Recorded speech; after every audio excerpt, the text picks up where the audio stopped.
Free throws, missed free throws, which, oof. Still a problem. It's an issue.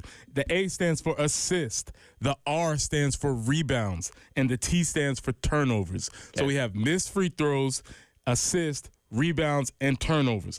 Now, if we just cut to the end, we know that the FART analytic is statistically accurate because through this magical calculation, USC 29, Clemson 29 in the FART analytic. So let's break this down. Yep. Okay, USC, 10 missed free throws. Clemson, 2 missed free throws. It's a huge point differential right there. Sure. And not only that, when you look at the missed free throws, let's go through all of them, then we'll come back to that. So there's a point differential there.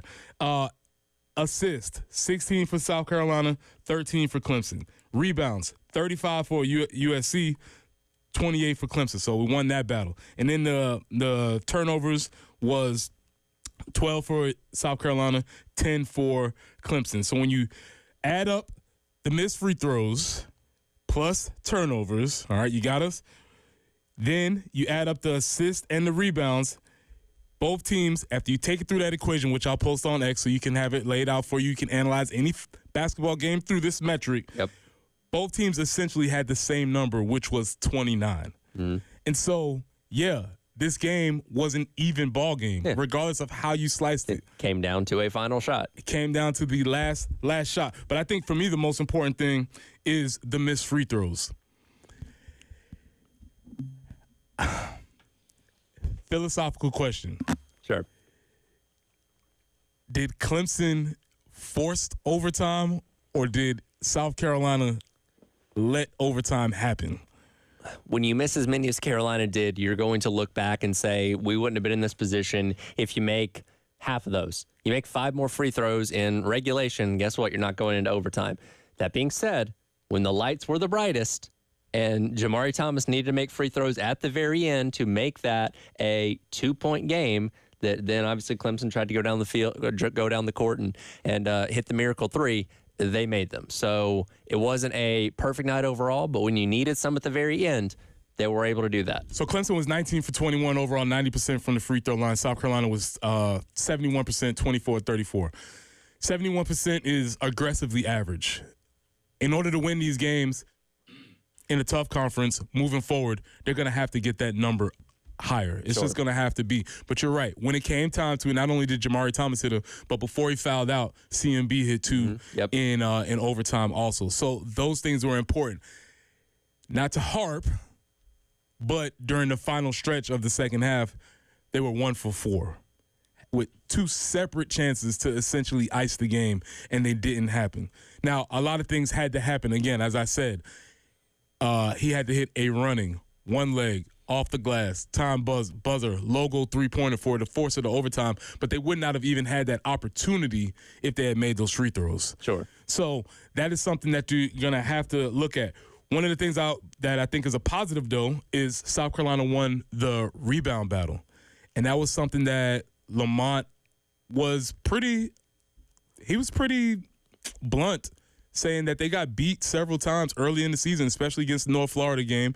But a couple of times early in the season, he was looking for them to be more aggressive and tougher on the boards, and they won that battle against Clemson. Yeah, and that's something that we knew Clemson, they were one of the better rebounding teams in the entire country coming into this game. You obviously saw Shefflin and how good he is off the glass, and obviously he ended up fouling out before the game was over. But, yeah, they went toe-to-toe with him, and Kyler Boyles just missed out on his 3rd consecutive double-double, but he got his. Studi got some rebounds. Obviously, Jamari Thomas, you saw Nick Pringle out there grabbing some as well. So it was a collective effort of guys coming off the glass, not just one guy going out there and taking over in that regard. So a good team effort when it came to rebounding yesterday.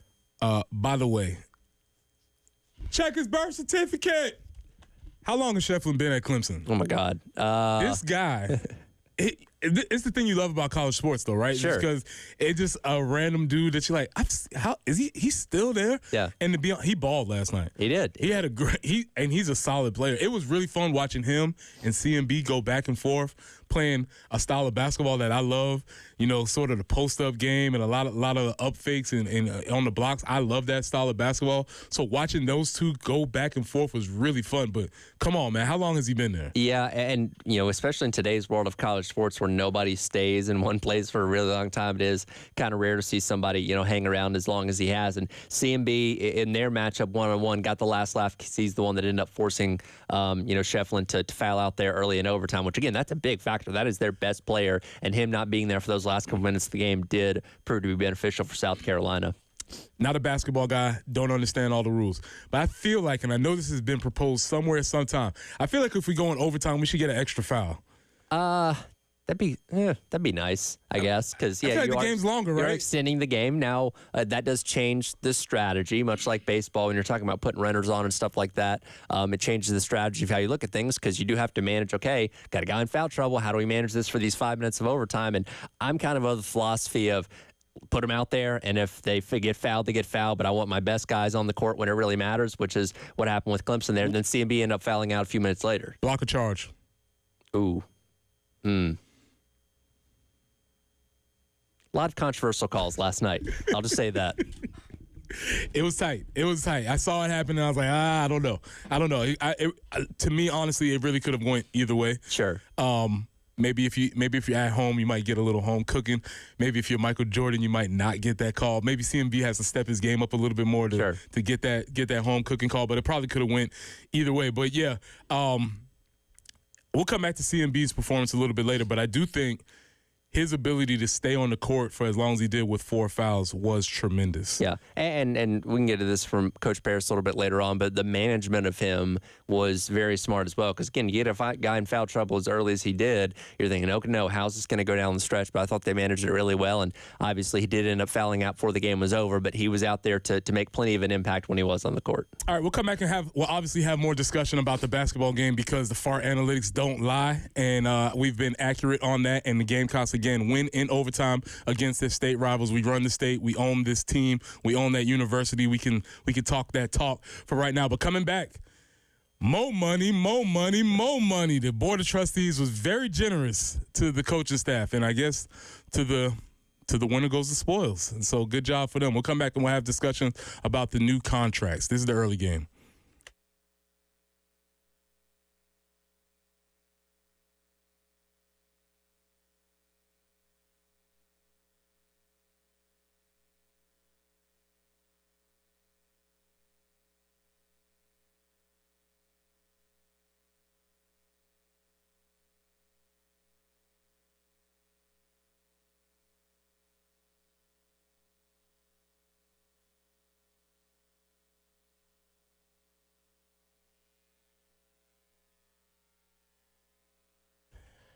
Preston here for our friends at Absolute Glass, the premier glass company of the Midlands, offering auto, home, and business glass repair. So if your glass is damaged, shattered, cracked, or broken, they can handle the job. If it's a cracked windshield, that's no problem. They'll come out to your location and replace it for you, usually for free, and they work directly with the insurance company to take away the headache. That's right. They'll come out to wherever you are. It does not matter. School, home, work. It does not matter. Absolute Glass will take care of it for you. Now, if you're at home and you're looking to increase the value of your home with new windows and mirrors, Absolute Glass will take care of that for you too. Windows, mirrors, shower enclosures. We say it all the time. If you can see through it, Ray and Marianne at Absolute Glass can do it. So check them out online at AbsoluteGlassInc.com. That's online at AbsoluteGlassInc.com.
We do have a few more accidents out there to let you know about. Highway 1 at Columbia Avenue.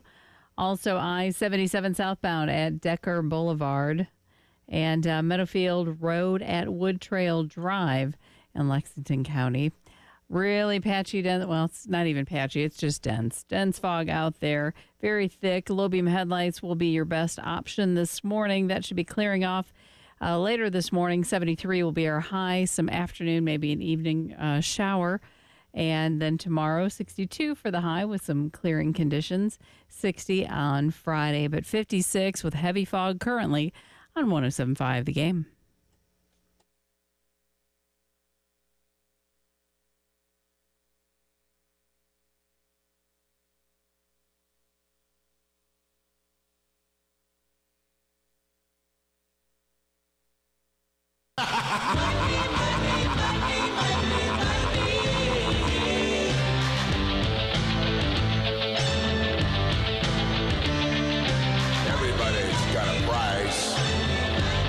Right.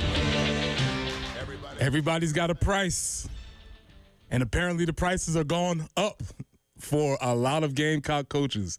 The Board of Trustees met yesterday, and all that was on the agenda was athletic contracts, I believe was the wording or something. Approval of athletic contracts. When they said contracts with an S, should have been a dollar sign at the end, and it should have been a lot of them because a lot of contracts got approved and a lot of people got paid more money, rightfully so, deservingly so. You win, to winners go the spoils. Most important of those, no, let me rephrase that. Not the most important. Most nationally notable, Mike Schuler officially hired as the offensive coordinator for the University of South Carolina. Got a pretty sweet deal, 1.1 per $1 million. Amazingly, we are officially in the $1 million coordinator era. Well, we've been there for a while. You know what? Well, I guess South Carolina is newer to it, I guess. What I'm getting at is that there were a few coordinators who were getting $1 million. But I feel like if you are a coordinator now, you will get $1 million. Like the floor has risen, and I don't know if there's a ceiling on it, but the floor has risen. So we'll see if I think that's just the market. Kind of when you look at houses, like, man, that's what they're charging for a 3 and 2 now. Wow. Yeah. It continues to go up and up and up, much like head coaching contracts and salaries and all that kind of stuff, where average coaches like Mark Stoops can make over $10 million a year. do very well. So Mike Schuler, 1.1. Clayton White, big extension. He will be at 1.9 next year. 2.2 million in 2026. 2.1 in 2027, with escalators in his deal. Do you think Clayton White is still here for the 2.1 million in 2027? I think they made it very difficult for him to leave. I think they made it whereas it's going to have to be something very serious to come along. And Clayton plays things very close to the vest. Mm-hmm. I don't necessarily know what his career goals are. For instance, I think Dow Loggins wanted to be a head coach, and not saying that he would have went anywhere, but the first opportunity that made sense, he was going to take that job, so he went to App State. Right. I think it's going to take Clayton a lot more thinking to do before he makes that type of decision. 2.1 will make you consider some things because, to be fair, and this is all good. This is the same conversation we have about players going to the league. If your players are leaving early, that means they've been successful. Sure. And so if Clayton's not here in 2027, we're assuming, unless the bottom falls out, that things are going very well. I think it'll be interesting to see what happens at NC State, which, of course, is where Clayton White, played his college football at. Dave Doran had a step back this year, going 6-6. Now it's coming off the heels of a lot of very strong seasons, but we know things change very quickly in college football now, where another year, maybe 2 years of consistent play and not going to bowl games, then they could be looking for a change up there, and Clayton White might be the guy that they key on. Again, that's really looking far down the line, but that's something that could be a realistic possibility in a couple of years that you might have to look at. Well, you've watched Clayton White. We've seen him grow into this position, right? Because when he was hired, he was probably not anybody's first choice as far as a defensive coordinator, him coming from Western Kentucky, not necessarily having the quote unquote name brand cachet. Sure. But Shane made a hire of somebody he believed in, and this is how you grow people in the profession. And that's why it's important sometimes to give people opportunities when they may not be, they're obviously qualified, but they may not be the name Sure. that everybody wants in that position. Now, that being said, it's been a windy road to this point. Of course, a year ago, we didn't know if he was going to come back for another season. Well, our conversations mid-November was like, man, probably going to be looking for a new defensive coordinator here in a couple weeks. And now we're talking about him getting a well-deserved contract extension. Yeah, and that's how your fortunes can change. And that's why it's important to have a boss like Shane who believes in you. Whether Shane believed in himself more or whether Shane did not want to make the change or whether he was just staying the course, however you want to call it, sometimes being a little bit more patient can bear out dividends. The rest of the guys on the defense, what do you know? They got a little bit of bump too. Travion Robinson gets an extra year, an extension at $550, solid deal. Sterling Lucas, whoo, $775 for 2026. He had already got a year's extension, and now he got another year. Guess when you coach the Bronco Nagurski Award winner and That you have the helps. #1 freshman in the country, When you got a lot of hardware and a lot of accolades behind you, that certainly helps in your negotiations. you can bring that to the bargaining table and say, hey, look, this is what I've done. This is what I can continue to do. I know you wouldn't know the exact number, but what do you think the estimation of position coaches back in your day, what do you think they were making? They were making I mean, probably low six figures, but low. Yeah. Like, because you know how on you know how on social media if somebody says like I'm making six figures, they're Sure. usually making 100,000. yeah, like right at it, right Yeah. at the threshold. Yeah, that's probably what it was, which obviously way back in the year of 1999 was a lot of money. Yeah, right? totally. Here's the thing. Lou Holtz, and he was like, his thing was, I'm ashamed that I'm making $1 million. Okay, he Sure. still took it and cashed it. Sure. But it was a big deal for the head coach to be getting paid Austin Powers, $1 million. Now that's the offensive coordinator. Yes. Yes. So, yes, position coaches are doing very, very well. And it also brings you back to the conversation of, guys, there's money. Yeah. We can't be claiming that we're poor and broke when there's money around. That's my thing looking at this, too. We see what's happening with Mike Norvell at Florida State, what's happening in Oklahoma State with Mike Gundy, Brian Kelly just paying back into LSU. Does this give you the idea that we should feel pretty comfortable about where we're at in terms of this revenue sharing? The fact that all these assistants just got all these pay bumps as we get set, where everybody else is looking at money and saying, hey, got to make sure we have every dollar and cent in line so we can pay these players coming up with the assumed revenue sharing coming up in 2025. This tells me that we should be okay, right?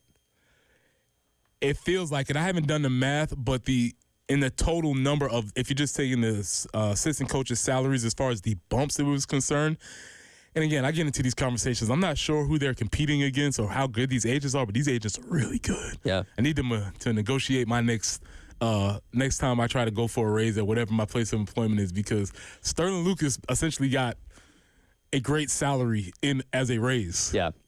Like he had a $250,000 raise. Not, that's nice. As I always like to say, and I haven't made it to these levels yet in my income journey, but I wonder at what point when you can feel it, like, when you're like, ooh, that's different. When you start seeing more taxes get taken out, when you bump out of the next tax bracket, like, hey, wait a minute, what's going on now? It's like, hey, it's what comes with making more money, bud. Also, Torian Gray got a bump, and he got an extra year on his contract, under contract for till 2027, which, when you start talking about recruiting, that gives stability. Oh, yeah. Starting to talk about these guys who are going to be around for a while. You start talking about them developing a core coaching staff, which leads to you being able to recruit better, and have more players coming in. Yeah, committing to a place where right now the entire coaching staff is set in stone for at least the next 3 years. And again, guys are going to have opportunities to move and stuff like that. But Which you want. That's a good sign for your program. But you can commit knowing that everything for the most part is pretty locked in for the next couple of years is a good sign. Needless to say, everybody on the defensive staff can get extra guacamole or Listen, they're feeling good. They can get the large queso. They Listen, they don't have to get the small queso. No. They can get the large one. The defensive staff is buying rounds for everybody. I love that. They're feeling good. They did very well. Well deserved. Yeah, and most of them at this point probably don't have to say, okay, let me make sure that the check went in this week. Because even if it's a week late, See, okay. the way whatever. my bank account is set up, I got to check in a savings. All the money's in my savings. Takes 3 to 5 business days to get into my checking. I just wonder how many cousins are coming out of the woodworks. Oh, how many whites? You start finding relatives you never knew existed. Yeah, Sterling from Orangeburg. I wonder every time he drives through Orangeburg, he's like, Sterling's home. Yep. Sterling's here. Everybody knows when he gets home. Hey, but yeah, he's getting a lot of proposals for business ideas. for sure. Just a small investment. There's a thing That's we all can I do. need. There's a thing we You can have do. your name on it. It'll work well for you. But yes, congratulations to those guys. We'll come back and we'll discuss more of the contracts on the offensive side because there was some movement there also. But yeah, congratulations to them. When you do well, you should. Yep, You cha-ching. should get rewarded. The cha-ching is very much in there. So everybody should be very happy going to bowl practice this week. See a lot of smiling. Oh, a lot of smiling. everybody's feeling good.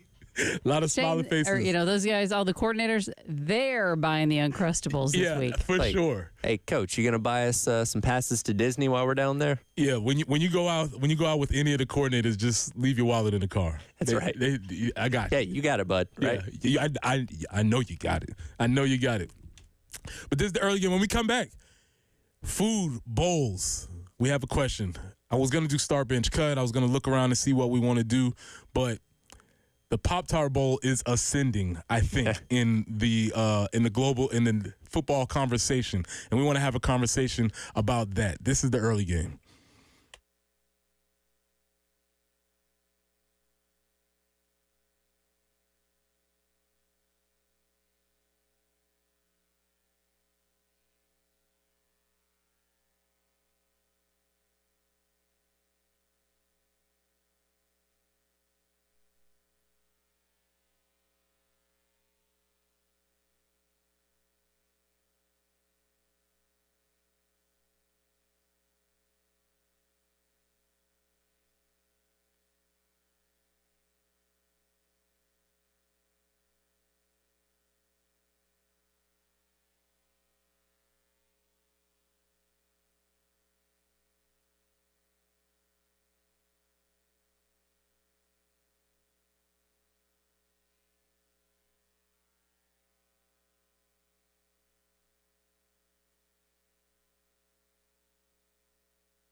Welcome back into the early game. Big day, big night last night. Big win. South Carolina beats Clemson 91-88. We'll have more discussion about that at the top of the 7 o'clock hour. A lot of contracts given out. Board of Trustees were feeling very, very generous. That first direct deposit with the new contract is going to feel good. Ooh, boy, that's good. That's gonna hit. I'm sure they will. I'm sure they will notice. Because we all look for, like, when you get a little bump in pay at your job and that first paycheck comes. Ooh, that looks good. A little nice. You know, it may only be $100 more, but that's better than what it was. Hey guys, don't spend it all in one place. Maybe put some away. It's easier to spend $100 in one place than $250. But I don't know. Maybe you're going $250K. $250K. Yeah. Specify. I don't know. If you want to buy a Lambo, I guess You can do it. you can't do it. Yeah. Hey, Coach Lucas got a nice new whip, doesn't he? I don't know if they know. YouTube TV just went up in price, so I'm sure they're like. I think he's got it. I don't think he's sweating that one as much as most of us are. Yeah. Ooh, by the way, this might be a conversation to have later because they got you. It's hard to get around that one. Remember when streaming was supposed to be cheaper than everything The else? revolution. Cut your cable. You're gonna save money. What happened to that? Hit the money sign again. Hit the money song again. Listen, everything is just a flat circle. We always revert back to the norm at some point, right? Or the ching ching sound, whichever one you want to hit, it could apply. Speaking of, Tyler, the Pop-Tart Bowl is ascending. They understand the assignment, I think, better than any bowl game has ever understood the assignment. They know what they are. They know they're not a New Year's Six bowl. They know they're not seen as prestigious, but by God, they make you talk about them. This year, if you have not heard, after last year debuting edible mascots in which one of their mascots had to be sacrificed. It was a sacrifice. It was sacrificed at the altar of college football. They've taken the game up a notch, and they've made a fully functional trophy in which, if I have correct me if I'm wrong or where I'm mistaken, in which you can put a Pop-Tart in the trophy, toast it, and then eat it afterwards. Correct. So the top of the trophy, little footballs with two little slots that act as fully functional toasters. That is amazing. Phenomenal. I thought the Mayo Bowl was innovative for the Mayo dump. The Mayo, which, by the way, when we look back on the Shane Beamer era, there's going to be a huge chapter about the importance of that Mayo dump on him. It was huge. It might be the thing that got this whole train going. Yeah. So just put an asterisk in that. By the way, speaking of the Pop-Tart Bowl, it is December 28th at Camping World Stadium in Orlando. If you get down there early for the Citrus Bowl, maybe see if you can find a couple extra tickets. Now, yes, that Miami is playing in it, so probably going to be a lot of contingent of Miami folks, getting tickets there with the drive up from the bottom of the state. But if you can find your way in with some cheap tickets, you might be able to see the Pop-Tarts Bowl and see the big Pop-Tart get sacrificed after the game. Because that's still part of the celebration. That is, as far as I know, that's still part of the celebration. And now you add in that you can just maybe you bring your own Pop-Tart and say, if we win the game, I'm going to toast a cookies and cream or a brown sugar cinnamon or something along those lines. Tyler, so glad you said that. 803-404-6100. Pop-Tarts, what's your flavor? What's your flavor of choice? And do you go toasted or non-toasted? 803-404-6100. Pop-Tarts, flavor of choice, toasted or non-toasted? I will or tip frozen. Now you're talking. Frozen, that is a hidden little gem when it comes to Pop-Tart. Pop in the freezer for a little while. Tell me more. Especially, they have little Pop-Tart bites. Pop those in the freezer for a little bit. It's like ice cream almost in a way. I only was brought to the freezer world probably about 2 years ago. And it is, and I'm usually a toasted kind of gal, because I love, you get those edges, but you pop that sucker in the freezer. Preston's thinking. It hits different, as the kids like to say. Yes, it hits different. 803-404-6100. Another option. Frozen, start bench cut.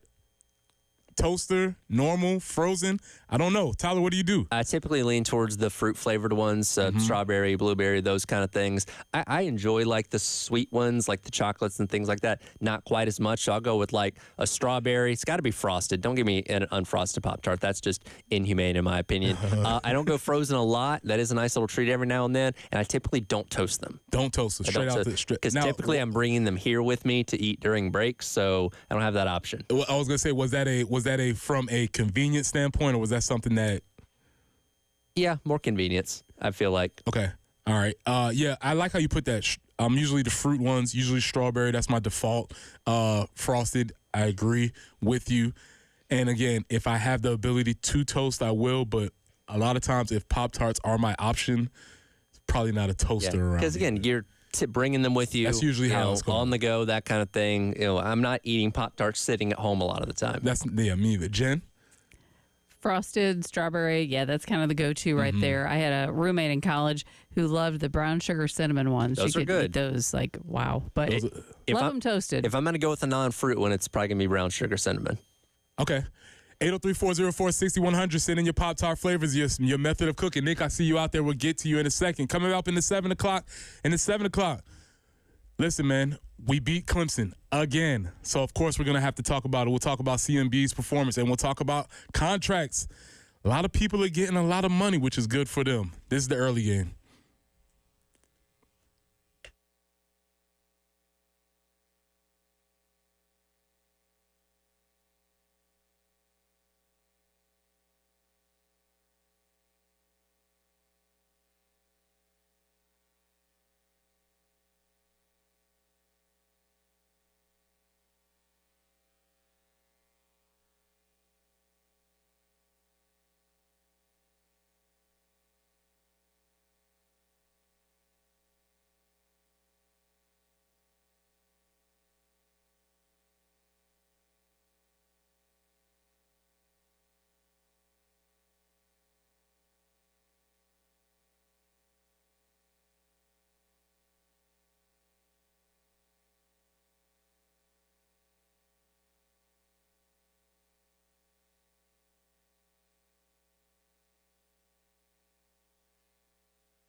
And out there on the highways, a couple accidents to make you aware of. Fish Hatchery Road at Edmond Highway. Also, Highway 1 at Columbia Avenue. I-77 southbound at Decker Boulevard. And still getting things cleaned up. Meadowfield Road at Wood Trail Drive. A lot of fog out there this morning. It's pretty heavy. Low beam headlights definitely will serve you best. That should be clearing out mid-morning, and then we'll be getting up to about a high of 73, overnight low of 55, and tomorrow a high of 62, a little bit cooler in the mornings, and then by Friday a high of 60, overnight low back into the 30s. But we'll take this right now. It's 56 with that fog on the early game.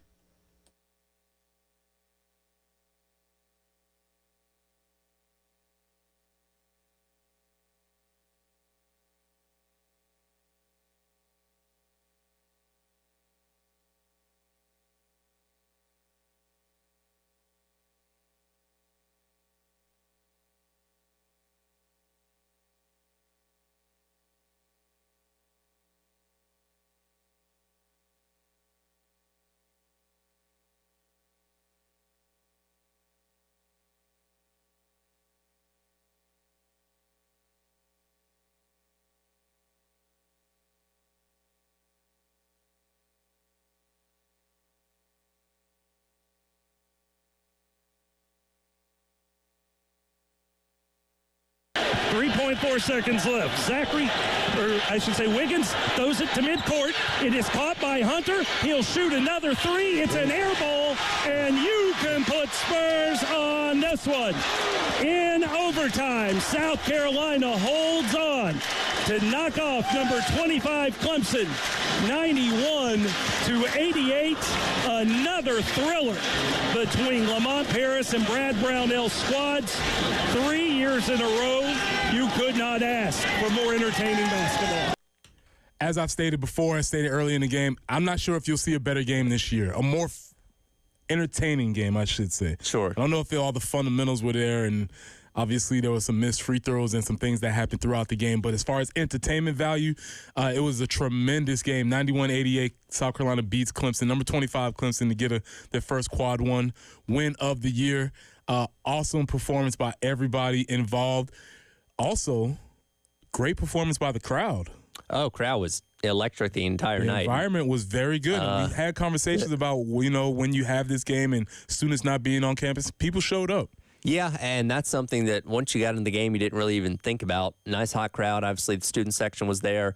With non-conference play maybe not going exactly how people thought it was going to go so far, you wondered if there was going to be maybe a little bit of apathy. That obviously didn't end up being the case, and people obviously showed up for Clemson. And, hopefully, again, this is a sign of good things to come. Yeah, this was and I don't know if I was only speaking for myself, but I think I was speaking on behalf of a lot of people. This might have been the first time you really sat down and watched this team from whistle to whistle. It is so interesting. And, yeah, we have this in football to some degree because you have your cupcakes. But, the fact that most of the first 2 months of the college basketball season is largely irrelevant. Yeah, you play some notable games, but you're also filling your schedule with tune-ups and cupcakes and stuff like that. I feel like we can cut that about in half. If we were just starting the season right now, play Clemson, play maybe 2 or 3 of these other games, Presbyterian, Upstate, whatever it may be, and let's get in conference play. I don't think we need all this other ridiculousness. That's a really interesting point. Like I said, this was,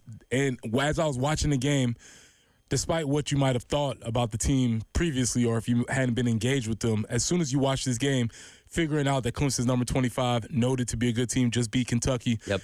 You saw that we could play with them, and in a lot of cases, especially early, we're beating them up a little bit. And you needed to see that because, Right. Again, when you've played the better teams on your schedule, you've lost those games. And, again, it's tough to go on the road and try and beat a team like Indiana, but still, you lost that game. And when you look at how good the SEC is, again, half the league is, in the top 25. The Lenardi has 13 of the 16 teams in the postseason, in the tournament. As of right now, Carolina's obviously not one of those teams, just yet. You've got a tough murderer's row of a schedule coming up here when the calendar turns to January. You needed something like last night to prove that you could play with those kind of teams, and they certainly did that. So we'll get back into CMB's performance because I think it was a one for the ages. Honestly, it was a really good, even better. It was a great performance, I would say, for CMB. But not as important, but right underneath it, we're having Pop-Tart discussion. Yes, very We're important. having Pop-Tart discussion, and I don't know how many people have weighed in. Tyler, if you could check the text line, see folks that have weighed in. But let's go out to the phone lines. Nick, you've been holding patiently, so I'm assuming you have a very hot take on Pop-Tarts. Nick, what's up? Well, I'll tell you, Pop-Tarts, there's a very clear line in our house. My wife, the fruit Pop-Tarts with frosting stored in the pantry. For me, Boston cream pie or s'mores Pop-Tarts, and they're always in the freezer. And it's the only way to eat a Pop-Tart. I mean, God bless this country that we live in to invent such an amazing creation.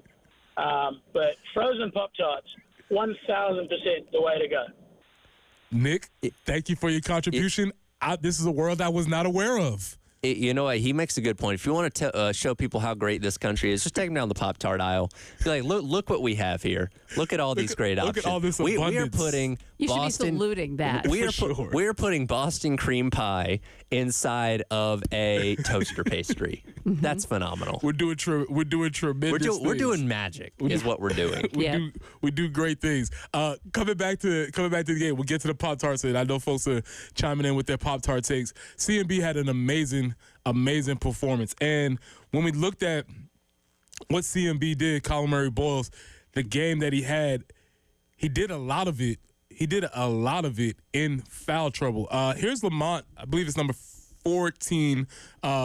Jen. Here's Lamont talking about how he managed CMB's playing time throughout the game. I almost did it after 12. To be honest with you. And then I was like, yeah, things were going well enough. If I could just buy another. It was about to happen at any point. 12-something. There was a timeout, and it was 12-something. I actually had him up and going to the table. I sent him back, kept Nick in. Nick also made a couple good plays during that time. I think there was a lob in there. Nick had a couple good things going on, so I left Nick for another. I said I'd give him one more burn, and then I brought Colin in, and how good was he down the stretch in that last 10 minutes? Again, I always love listening to Lamont because he takes you inside of his thought process throughout the game, and you look at him as being as cool as a cucumber most of the time on the sideline, but then you're hearing his coaching decision, you're hearing him say, should I do it, should I not do it, what should I do? That's really fascinating to hear such a high-level coach talk through that decision-making process. And he talked about, those being limited minutes in the second half because he did get into that foul trouble early, brought him in there with about 12 minutes to go. In 13 minutes on the court in the second half, 13 points, 5 of 6 from the field, 3 for 3 from the free throw line, and 4 rebounds. That's efficient basketball. And there was a stage in the game where I thought they were going to ice it. He makes the baseline move, goes up, gets the and one, and I thought, that's it. Yeah. It wasn't. But there was several opportunities there, and it was just, again, man, if you didn't get a chance to watch that game last night, it was a tremendous game. Let's go out to Ray talking about the game last night. Ray, what you think? Oh, man, I'll tell you, we got our money's worth of then some. I mean, I'll tell you, unbelievable. CMB, I tell you, we all saw it last year, but it's really come to fruition this year. I think next year he's just wearing an NBA jersey. I mean, that's pretty much a fact. You think so, guys? Yeah, I would say, and they were talking about last night on the broadcast, a lot of NBA scouts in the building. I think it said 14 teams were represented at Colonial Life Arena last night. And, yeah, CMB definitely making a strong case for playing at the next level. And enjoy this season while he's here. I'll say that much. I'm glad I was there last night, and this is the thing. I mean, when he gets the ball, and to me, he's like one of those 6'7" or 6'8" guys that plays like he's 6'9", 6'10". His move to the basket, I mean, if people try to guard him man-to-man, I don't know if anybody can stop him. I mean, he's that quick, he's that athletic, and also what he's got the best thing for a man his size. He's got length. I mean, those guys that they're tall, but they have arms that make them like their arms are so long they're like an inch or two taller than they seem, but he's one of those dudes. And I'll tell you right now, like you said, we got to enjoy him this year. But, man, what a game last night.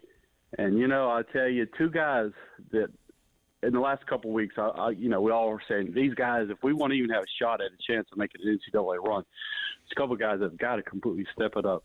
That's Pringle, and he has stepped up his game, and Studi, and he stepped up his game last night. And if Studi can get us 10 to 12 points a game, 2 to 3 3-pointers a game, I mean, that will go a long ways. And I know that our point guard, Jarrell, didn't have a great shooting game, but he still got his points, and he had 7 big rebounds. But, man, you're right, guys. I hate to go back to the negative. You got to make those free throws in the last 5 minutes of a game. That's when if you're a 70% shooting free throw team, you got to shoot 85% in the last 5 minutes. But, hey, guys, thanks for letting me talk. Appreciate it. Appreciate it, Ray. Here's a quick compilation of CMB's performance last night. Let's hear some of the highlights from last night with CMB.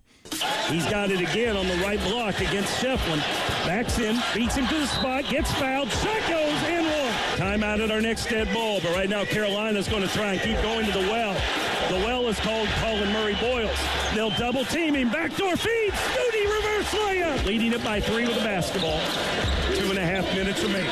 Murray Boyles, crossover, dribble, drive, score. He takes Locken to school again. 7-footer, no match for Colin Murray Boyles. Again, if you didn't see it, it was a dominating performance, all while being in foul trouble. By the way, just looked at one of the latest mock drafts. This one's from Bleacher Report. They're projected as the 18th overall pick. Wow. As of right now. Wow, yeah. And that can still go up. And it seems like he only has a ceiling. Absolutely. He seems like he only has a ceiling. We'll obviously talk more about the basketball game, which was a great performance. If you don't know, the Gamecocks beat Clemson in overtime 91-88. We have some Pop-Tart takes too. Oh, we'll get back to the Pop-Tart takes as we think maybe the Pop-Tart Bowl is ascending to the top of the non Power 6 bowls, I guess, however we want to call them. I think we're all looking forward to it. It doesn't matter who's playing, and you do have an interesting matchup this year with Iowa State and Miami, but regardless of who's in the game, you want to tune into the Pop-Tart Bowl for the antics, if nothing else. And when you win that trophy, because now it's one that truly you can use as a toaster. Like, so where is that? And is the team using it? If I'm the coach, that's staying in my office. Yeah. And using it. I imagine you get a nice supply of Pop-Tarts by winning this game as well. I'm guessing. So, yeah. I mean, that toaster's staying in my office if I'm the coach. And are you functional? And are you using it? You have to. I mean, to me, it's like disrespectful if you didn't. Well, yeah, it'd be because it's like, what is that? That's a smell of victory. That's right.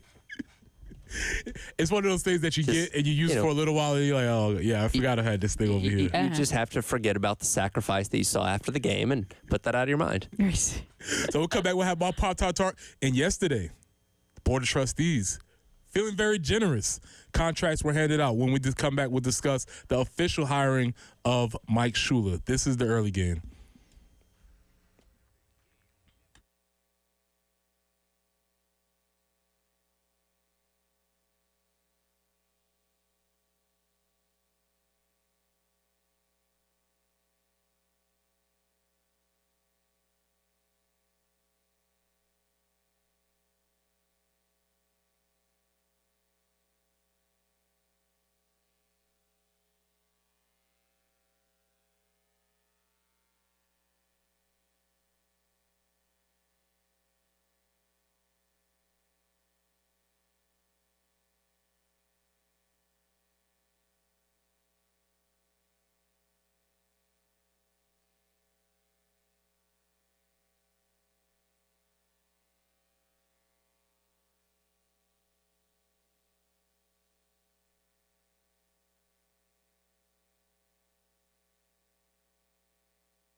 And out there on the highways, we have a few accidents still to let you know about. I-77 southbound at Decker Boulevard, also Highway 1 at Columbia Avenue, Fish Hatchery Road at Edmond Highway. That dense fog continues. Hopefully we'll be burning off as the sun shines and works its magic. 73 ultimately will be our high today. Could see an afternoon or evening shower rolling in. Not a washout by any means. 62 for the high tomorrow. 60 on Friday. We get back into the 30s overnight, Friday night into Saturday. But again, 56 with fog on 107.5 The Game.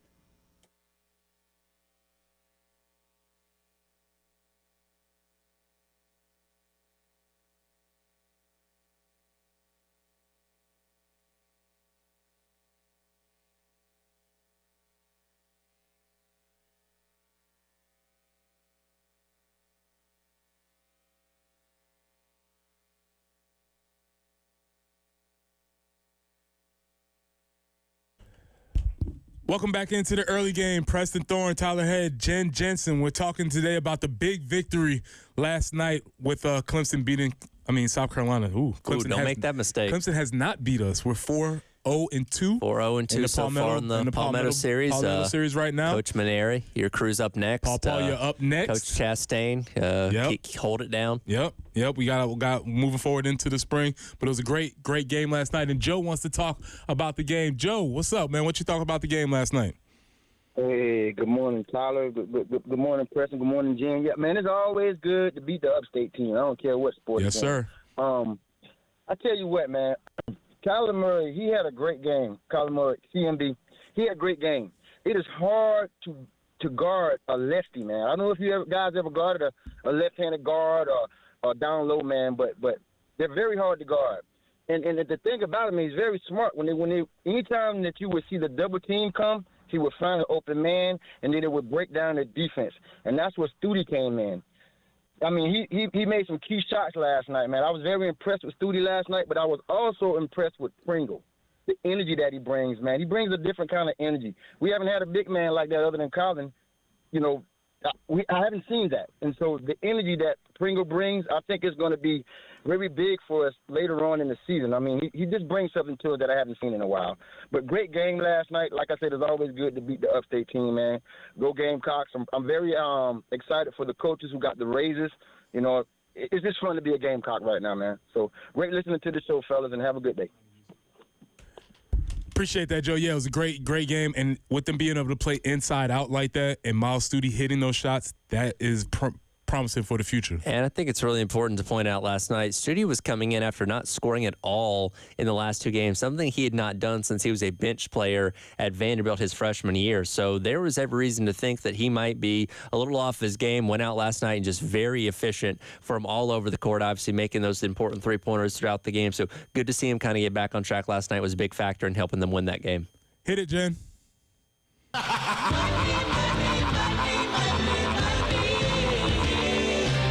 That's right. The Board of Trustees, they were in a very generous mood yesterday, approving athletic contracts, multiple, plural, with a dollar sign at the end. They did a lot. Officially hiring Mike Shula as the offensive coordinator. Clayton White also gets an extensive pay bump, and also maybe more importantly, guaranteed years contract set through 2027. Which, when these years just keep bumping up, it's like, oh my, what is that? That's the actual future, right? But yeah. Listen, we never thought we'd get it 2024. you just thought, that's 20 years from now. We'll never get 2027. there. It's like, what are we talking about, man? We're going to start seeing 2030s here before long. So, stumbled into a conversation during the 6 o'clock hour about how Mike Shula agreed to his contract would be 1.1 per million season, and I love exploring the generational divide because I was like, man, we're entering the era of the $1 million coordinator, and Tyler's like, we've been here. You know what Venables was making as the DC at Clemson? But my caveat to that is that, and hopefully Mike Shula becomes a superstar in his role. Sure. But that $1 million mark was reserved for guys who were superstar coordinators. Yeah.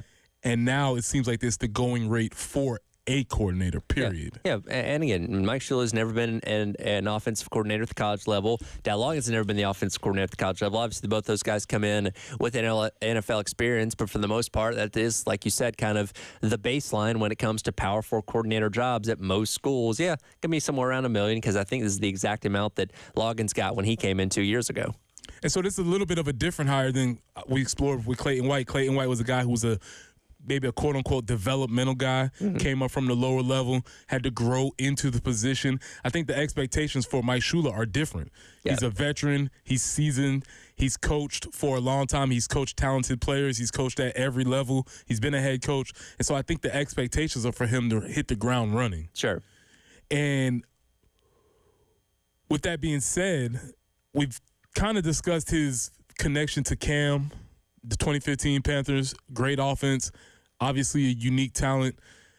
Nationwide, I think that's the immediate connection that they will make. For you, Tyler, what do you think is the main thing you want to see out of a Mike Shula offense moving forward? Honestly, continuing to do what made them so successful at the end of this past season. And that's the big part about making this hire, or really just not really a hire, just promoting from within, is the continuity aspect of it. Because again, in the entire Beamer era, you've never had the same coordinator and quarterback in 2 consecutive years. And we thought, all indications were, that Loggins and Sellers are going to be back for next season. Obviously, Loggins ends up taking the App State job, to the surprise of most of us, a couple weeks ago. So to me, the next best thing was promoting the guy that was already on the staff, already ingrained with this offense, where I don't think it's going to look all that different. Now, yeah, the personnel is going to be different with guys, leaving and guys you're bringing in and the transfer portal and all that kind of stuff. But if you can just stay consistent with what you did at the end of the season and allow Lenore Sellers to be the playmaker that he is, then you're going to be successful, which is what we saw at the last 6 games of the regular season. I think the theme word might be continuity, because if you're looking at the rest of the extensions that the Board of Trustees approved yesterday, Sean Elliott gets an extension to be on contract till 2027. Again, another 2 to 3 years of that position being held down. I think probably the most interesting one to most people would be the approval of Lonnie Teasley's contract, who was on, and his contract was set to expire at the end of this year, which is just a technical term, meaning he hadn't extended yet. But coaches get a little nervous when you don't have the contract moving forward.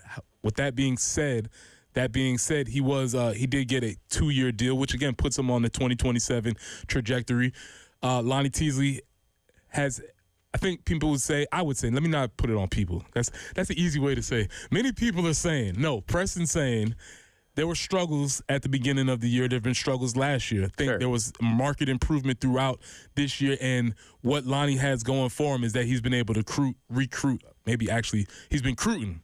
Lonnie's been recruiting, and he's done very well, and that is something when you see the improvement at the end of the year plus the recruiting, I'm fine with the extension. Yeah, and again, from a continuity standpoint, it seems like at this point in time, assuming nobody else gets hired to go to another staff, in the offseason, that you're going to have largely the same offensive staff you had this year, minus Dal Loggins at the offensive coordinator spot. And I'm sure they'll go out there and fill that analyst role that Shula was occupying with somebody else that can bring more value to the table as well. So on top of that, Mike Furry gets another year on his contract, also receives the title. And this is the one I was like, woo, man.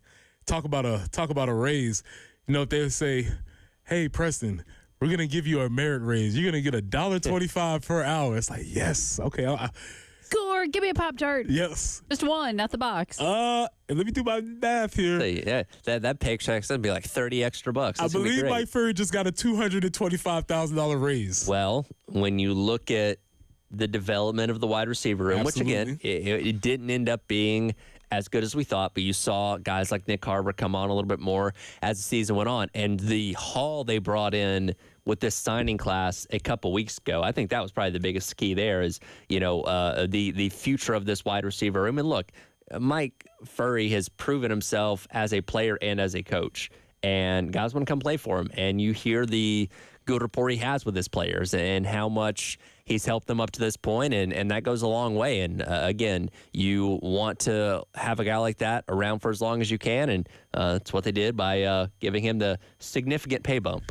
A nice little bump. He's going to be able to get a steak tonight, I believe, if he would like to. Also, on top of the pay bump, he got a title bump and becoming the passing game coordinator. Yep. Now, sometimes those things can be ceremonial more than anything else. I'm interested to see what that really means. That is a newer phenomenon in football, I feel like. Joe Brady famously was the passing game coordinator for that great LSU team in 2019 that he springboard, to being with the Panthers and now with the Bills and everything like that. So that is a newer title, I feel like. That can mean a lot of different things. Sometimes you're calling the plays without calling the plays. Sometimes, I guess it's a lot of things that you do in practice. I don't know all the ins and outs of what a passing game coordinator is, but I trust Mike Furry to do it. He's got to get a new business card. Yeah. He was just the wide receivers coach before.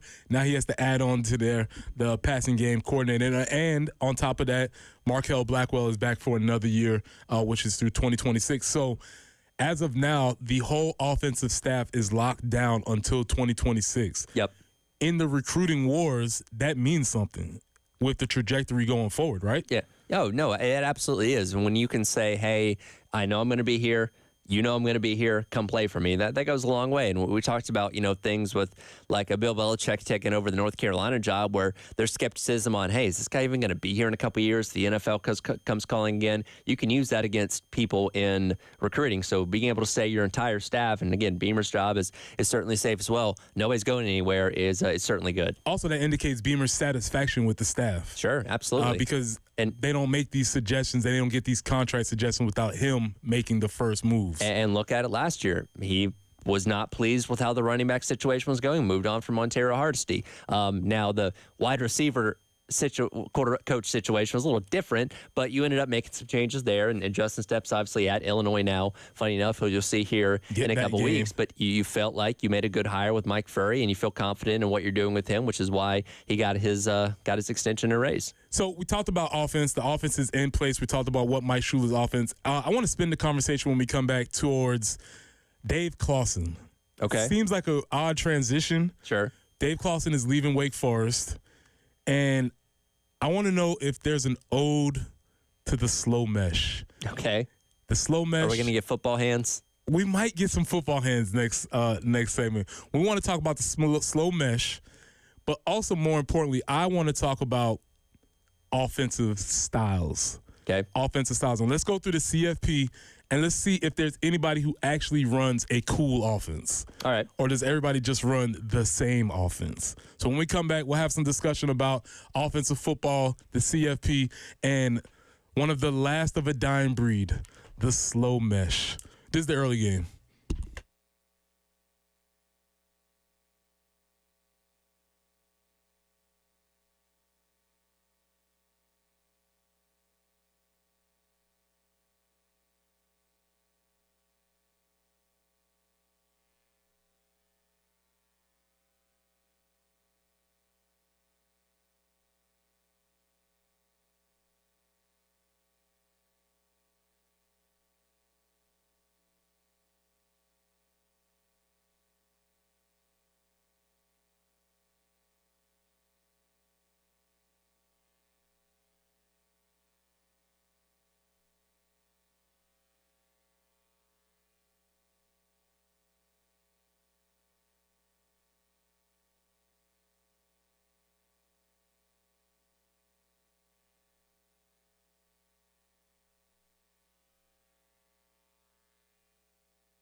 Fish Hatchery Road at Edmond Highway, report of an accident there.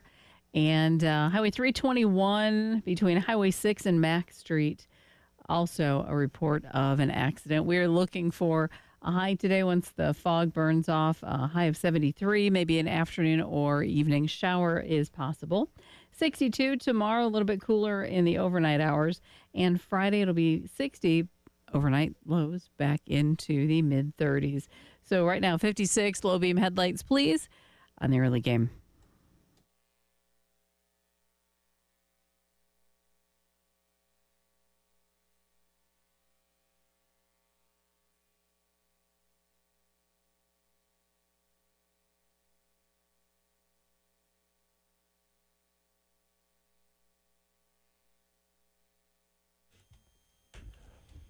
Welcome back into the early game. It's Preston Thorne, Tyler Head, Jen Jensen. We're having a lot of conversation today. Obviously celebrating the big victory last night.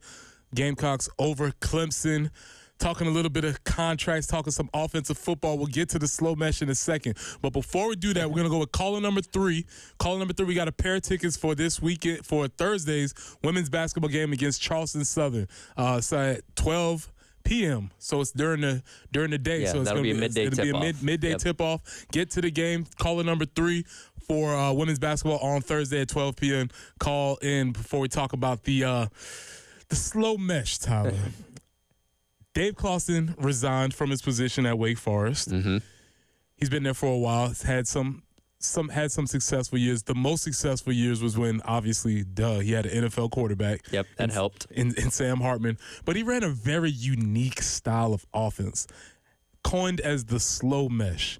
Now, Tyler, when we talk about the slow mesh, we're talking about a variation of the zone read offense, which everybody wants, which you'll probably see a lot more here next year with Lenora Sellers and Mike Shula. Sure.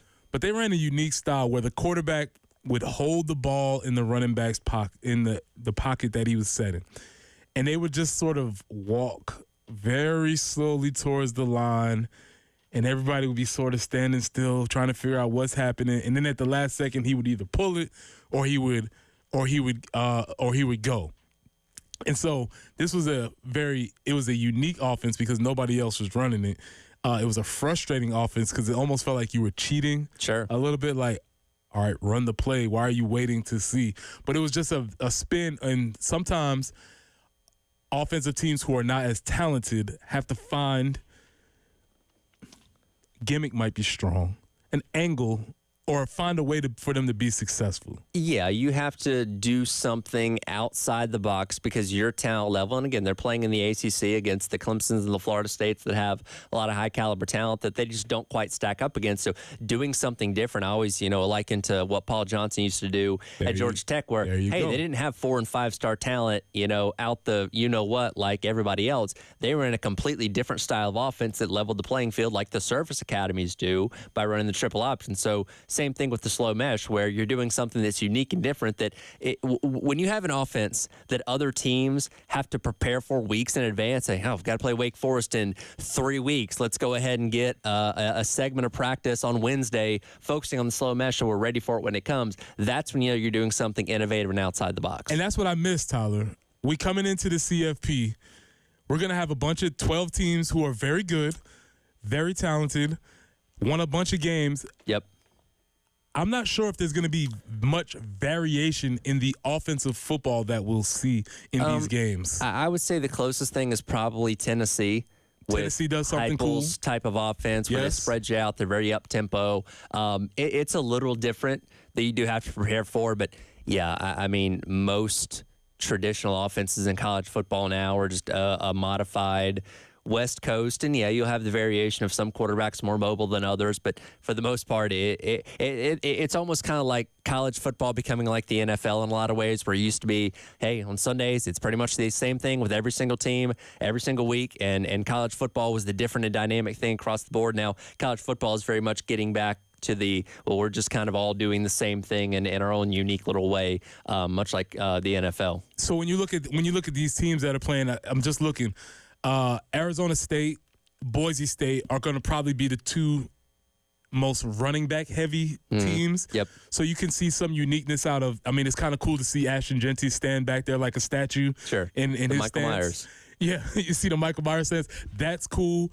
Cam Scatterbo, that's cool. Yep. As far as that's concerned, those are the two things. Do you have anybody else that is there variation? I like Bobo still has some tendencies. Yep. When you see Bobo pull out a toss sweep into the boundary, that's old always school, like, man.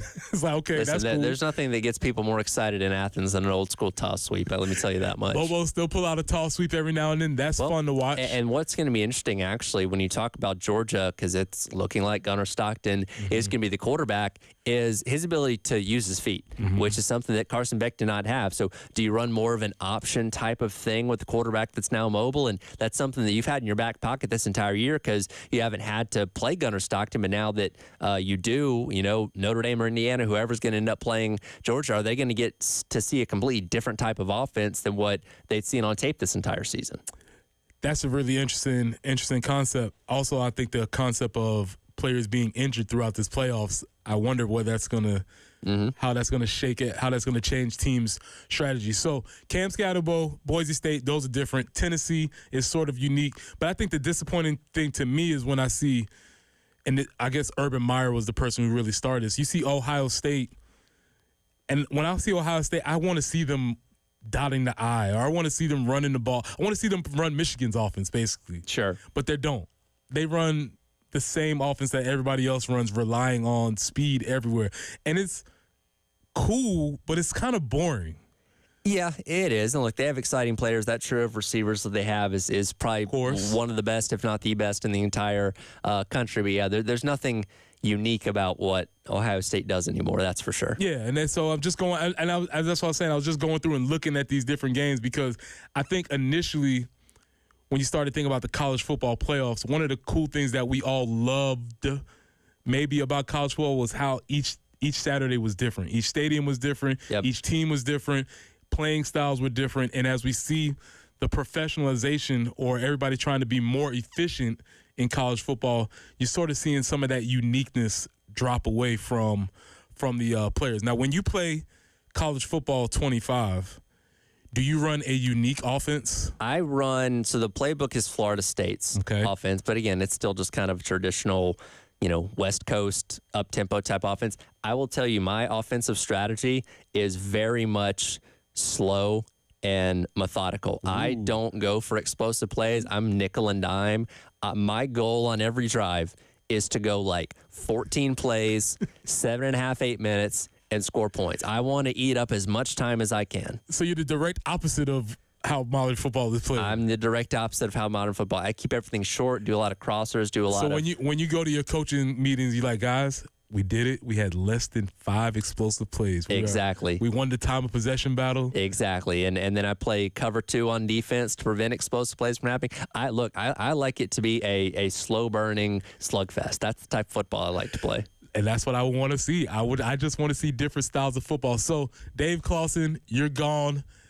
I guess you're taking the slow mesh with you. Quickly, I almost wonder if with so much roster turnover every single year, guys in the portal here and there, implementing a system and having guys that have been ingrained in your system for 2, 3, and 4 years, that's harder to pull off now because you don't know what your roster is going to be like next year. And if you are a Wake Forest running something completely different where you bring in guys from other various types of offense, it's probably harder to get them to get up to speed on what you need them to do compared to guys that you've had there for 2, 3, and 4 years. Yeah, that makes a lot of sense. I mean, you see this sort of everywhere. Everybody starts to play the same. I probably didn't want this to devolve into an old man rant, but one of the issues I think you see with the NBA is that everybody plays the same style of basketball. Yeah, chucking threes. Same thing. Everybody does it everywhere. There's not a lot of differences between these teams, and so didn't know I was going to get there, but that's usually how things end. I don't even know why they have the paint anymore. They don't use it. Exactly. Just throw a 3-point line and we'll be fine. All right. When we come back, still, let's get some of these Pop-Tart takes. We got Patrick Holan out there. Let's get some more of these Pop-Tart takes as the Pop-Tart Bowl seems to be ascending to the top of the bowl status. So this is the early game.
Welcome back into the early game. It's Preston Thorne, Tyler Head, Jen Jensen. My mind has been blown. I've been exposed to the world of frozen Pop-Tarts. I had no idea. We'll give this call in a second, but I think I might open your mind to another phenomenon in the Pop-Tart world you may not be familiar with. Okay. Uh-oh. All right. Well, let's get out to Patrick. Patrick, what's up? What's your take on Pop-Tarts? Okay, so we know that it's unique for this bowl game, but knowing that it's Pop-Tarts is owned by Kellogg's, they do also sponsor another bowl game, the Sun Bowl, out in El Paso, Texas. But the one thing we might want to just be wary of is, this might last for a few more years, but it could Kellogg's could pull the sponsorship here in the next year or two, and could change names. And also, I want to get your guys' opinion on, like, we're all talking about the Pop-Tarts Bowl, but a lot of media sources said that outside the playoffs, the Alamo Bowl is the #1 bowl this year. In terms of overall interest?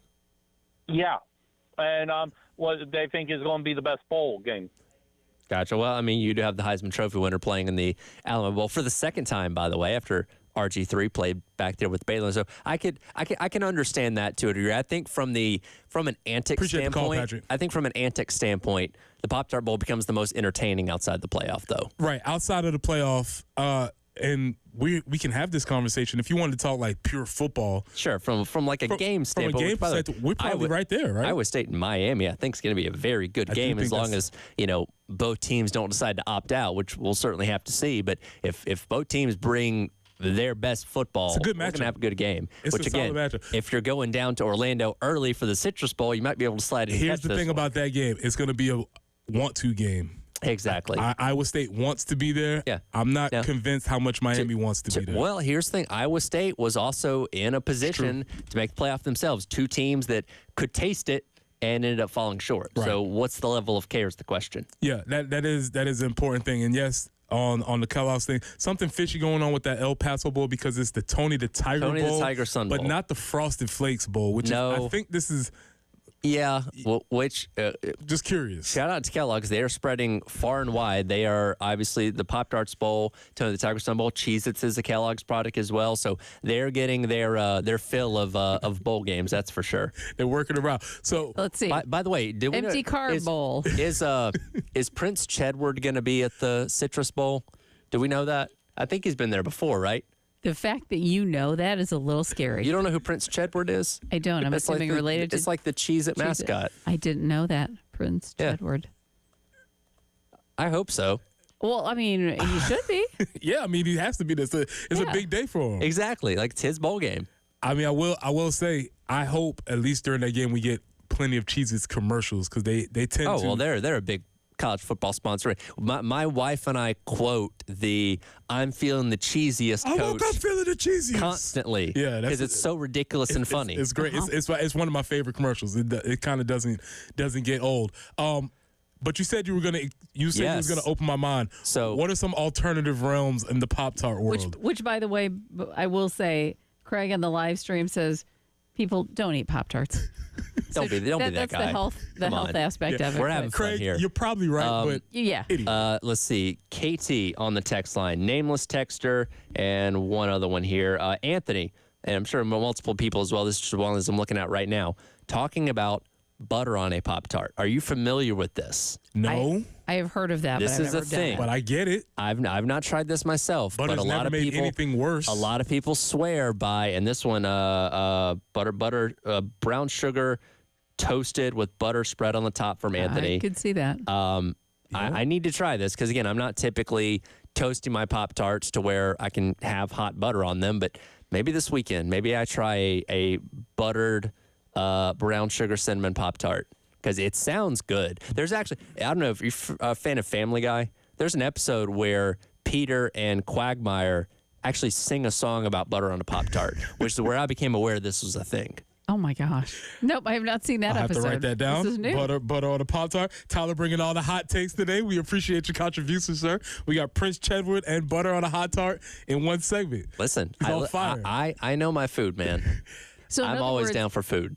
when it comes to the awards, from the South Carolina Broadcasters Association, he's going to need to have an entry in because he brings the very important Correct. information. I think so. Yeah. Correct. I feel like that's my value here. That's what he does. Do we have any other takes on the hot tarts? We have a lot of Pop-Tart takes in here. It would take us all day to go through these. I'll see if I can find something interesting. But a lot of people weighing in with the butter on a Pop-Tart, which again is a phenomenon that I've known for a while. I've just never personally tried it myself. So that's two ways I've never tried. I never even thought to try butter on a Pop-Tart, even though that makes sense. And freezing, yeah. Marshall says strawberry right out of the pack is the GOAT, but have recently tried Apple Jacks on Pop-Tarts as well. So now we're combining things. Is that something that he does, or is it packaged like that? No, it's something that he does. So I'm imagining, which I'm assuming you're doing it with the strawberry as well, so you get kind of a double fruit combination. Is he using butter? You just kind of, I guess you can balance it. Oh, I don't have that much skill. Or if you can take a Pop-Tart and crumble it up into your cereal. Yeah, do that as well. I get that also. I like the way you're thinking, Marshall. Now, to me, that had to have been inspired by watching Elf. Yeah. I can feel the diabetes. Oh, right. Inspiration for sure on the Pop-Tarts.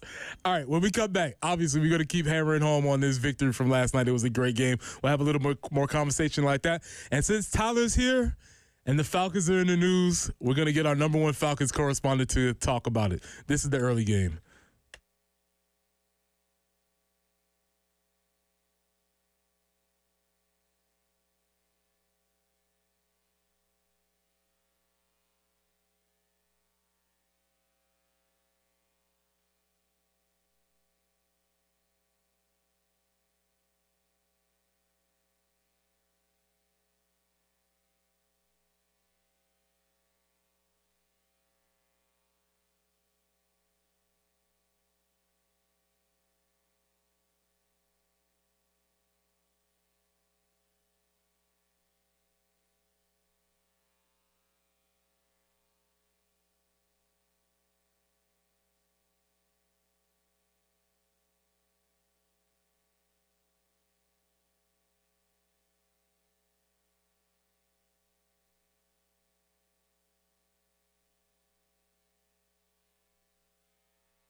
3.4 seconds left. Zachary, or I should say Wiggins, throws it to midcourt. It is caught by Hunter. He'll shoot another three. It's an air ball, and you can put Spurs on this one. In overtime, South Carolina holds on to knock off number 25 Clemson, 91-88. Another thriller between Lamont Paris and Brad Brownell squads. 3 years in a row, you could not ask for more entertaining basketball. Welcome back into the early game. 8 o'clock, Preston Thorne, Tyler Head, Jen Jensen. Huge win last night for the good guys against Clemson. Overtime, I kind of got into the conversation of whether or not we let it get to overtime or did Clemson force it to overtime. I mean, you can split hairs on that. Obviously, if we do not come out victorious, you're pointing to that stretch at the end of the game where they had some struggles at the free throw line. Mm-hmm. But besides that, they regrouped after – Tyler, during the 6 o'clock hour, you said that Clemson hit a crazy shot. Yeah. And I had to reposition that to say it was a ridiculous shot. Off of one leg, from the logo, off the glass, with the buzzer going off. That shot does not get made in an overwhelming majority of the time. But they made it last night. But credit to Lamont Paris and crew. They regrouped, got themselves together, and took over during overtime. Yeah, and again, you hope this is a sign of what's to come here in the next couple weeks as you get started with the conference play because, again, you're playing high-level competition each and every week. This is probably the best the SEC has ever been, and that's a statement considering it's regularly been one of the better conferences in college basketball for quite a while now, but it looks even tougher, this upcoming year. And we wanted to see them be able to beat a team like this. So you have some belief going into conference play that, hey, they're going to be able to match up with Auburn. They're going to be able to match up with Kentucky. These teams that are at the top of college basketball, and they did that last night, taking on Clemson. It certainly does help being at home. The home teams won, I guess, the past 3-ish. Yeah, in the Paris era, the home teams won every single one of these games, and they've all been wild, crazy games up to this point. But that's a quality win that, again, should you get to Selection Sunday, is going to help you out when it comes to your resume. Well, you talk about having a home field court advantage. The CLA was rocking last night. Oh, it absolutely was. No, the concern of students not being on campus was quickly forgotten, because whoever was there, students, just fans in general, they were loud, they were rowdy, and they let the officiating crew know when they were not making good calls. Well, when you talk about whoever was there, I think this is something that we really have to bring into focus.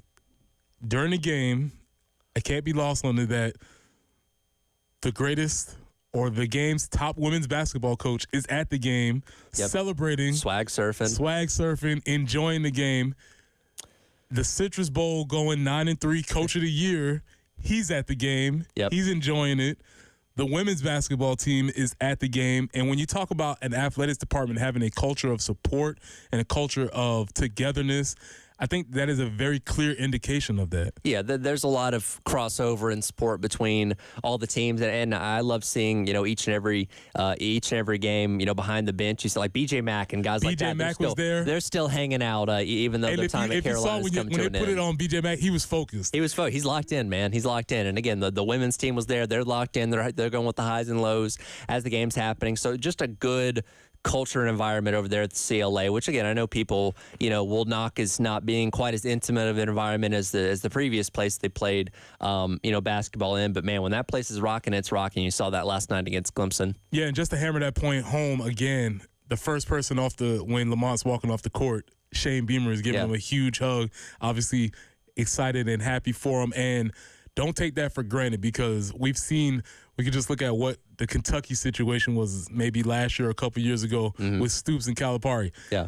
They weren't going to be congratulating each other on wins, right? We've seen this in athletic departments where everybody does not have at least a positive working relationship or get along. I'm sure Coach Calipari looked at the money that Mark Stoops was making and said, that money could go towards my basketball program. Needless to say, I don't think they were sending each other Christmas cards. Do you think Mark Stoops feels like he got the last laugh considering he's still there and Calipari's not, even though Calipari did get a nice bag to go to Arkansas? I think he might have felt like he won. However, in his mind, I'm the winner. In his mind, he's the winner. However, it's a little bit rocky right now. if he could have finished the season a little bit better, he would have been like, I won. Yeah. But then they kind of fell off the cliff. If that A&M job would have come to fruition. Then they both would have left at the same time. Jen, I'm going to call an audible here really quickly because I wanted to hear about what Lamont had to say about the team regrouping. So, Jen, can we get clip number 11, please? And this is Lamont talking about the coaching job or what the team did after they were forced to go to overtime.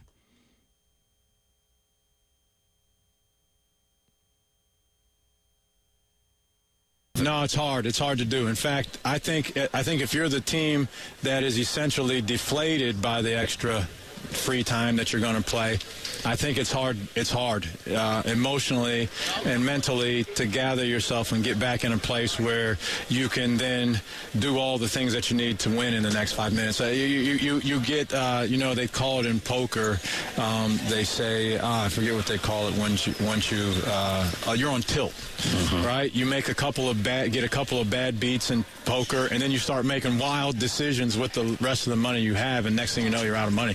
And that's what happens in basketball. You get into overtime, particularly if you've made a mistake or something slipped through your fingers or missed a free throw, whatever it was, right. You're trying to make up so badly that you'll oftentimes have a little sabotage going on. So a lot of credit to the guys to be able to regroup and then and play well for 5 more minutes. Yeah, and I think that's probably the coaching point and the team point of the game because they had every reason to sort of pack it in after, again, the player hits a ridiculous shot. Yep. After you miss the free throws to ice it twice. After, from what the body language I could tell, it seemed like they probably should have fouled on that last possession and it didn't happen. Yep. So all these things went wrong.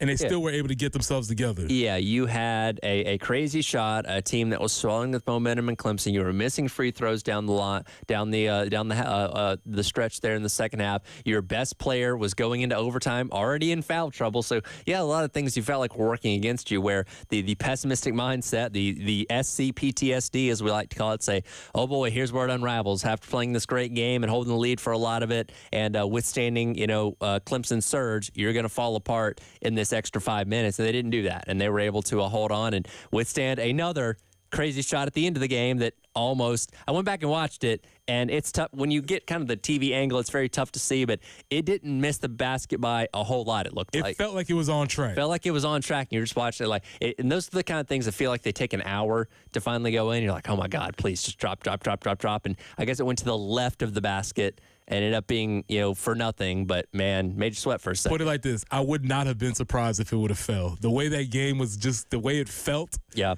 I saw it go up and I was like, man, he's going to hit this shot. We're going to give it to another overtime. Yeah. Well, I guess the comforting thing for me is like, all right, it's not to win because we hit the one free throw. So we were good. It's just like, especially for the emotional investment, you're like, can I handle another 5 minutes of this?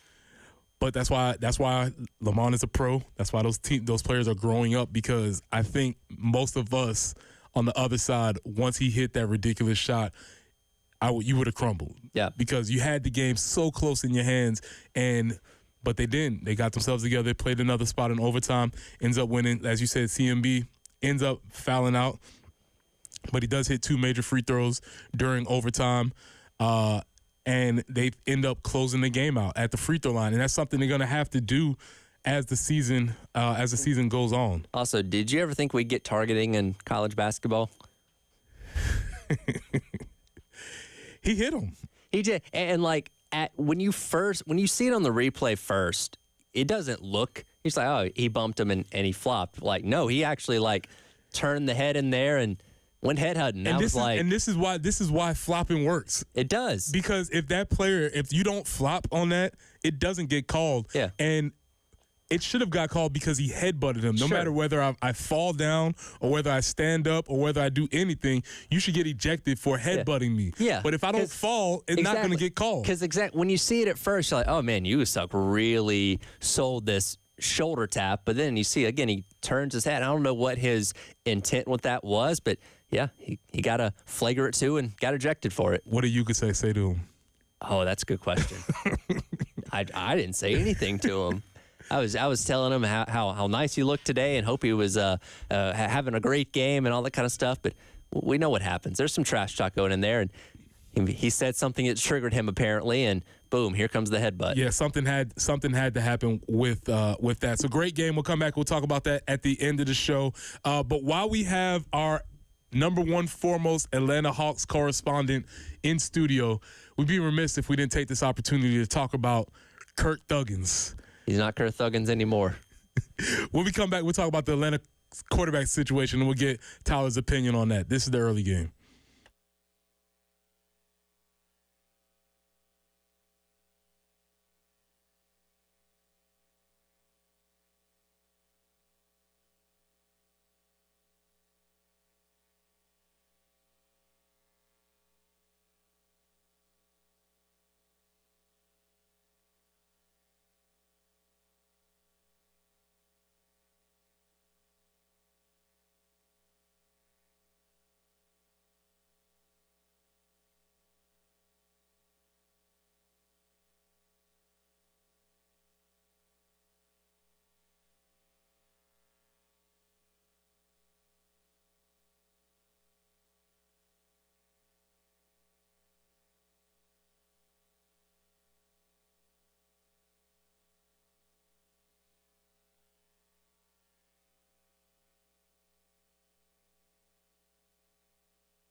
My teammate used to say, walk into your trap, take over your trap, was the line he would say. And so that's kind of what it is. You go into someone else's stadium and you try to assert yourself. That's what everybody's trying to do when they go on the road. It's hard to do, but that's certainly the goal.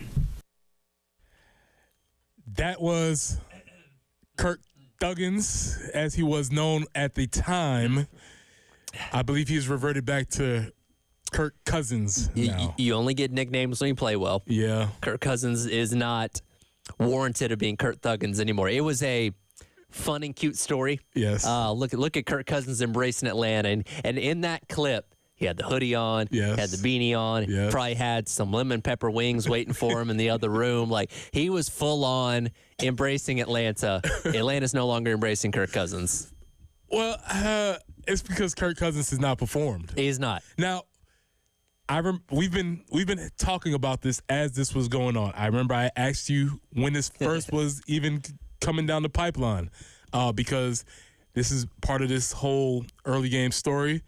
Big J.J. McCarthy guy here. Mm-hmm. When they drafted J.J. McCarthy, I was like, listen, I think Kirk Cousins is on the move. Yep. Okay. And did not anticipate him ending up in Atlanta. When he did end up in Atlanta, you felt how? Look, I've never been the biggest fan of Kirk Cousins because of his inconsistencies when he was with, Minnesota, when he was with Washington. He's had plenty of great moments, but he's also had a lot of issues as well. And I was concerned about that. But I guess when you've been beaten down by watching Desmond Ridder and Taylor Heineke play for the past couple of years. Put a pin in this. Is Desmond Ridder playing? I thought I heard somebody's. So he plays for Vegas now. That's what I thought. He started for them the other night against the Falcons. I heard his name. I was like, really? A lot of people looked at that game and was like, wow, we're really going to go to Vegas and lose to Desmond Ridder and the Raiders now. And that didn't end up happening, obviously, but it was just a dismal game. But again, when you have poor quarterback play as bad, and Marcus Mariota was awful as well the past couple seasons, you say, okay, well, I know this guy isn't Tom Brady exactly, but it's better than what we had. And you saw it earlier on in the season, had 500 yards against Tampa Bay on that Thursday night. Weirdly, his best games come against Tampa Bay. Had another 4-touchdown performance in their second one against them a couple weeks ago. And had a good game against Dallas when they won that game the week after that. But since then, it's been just a steep fall off since that game. So Tampa Bay and Dallas back-to-back had 7 touchdowns, no interceptions between those two games. Since then, in the 5 games since, 1 touchdown, 9 interceptions, including 4 interceptions against the Chargers a couple weeks ago.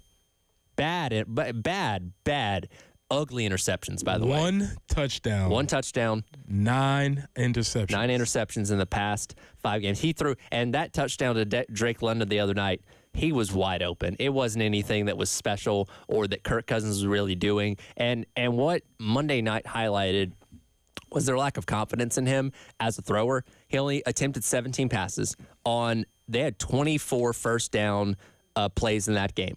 23 of them were runs.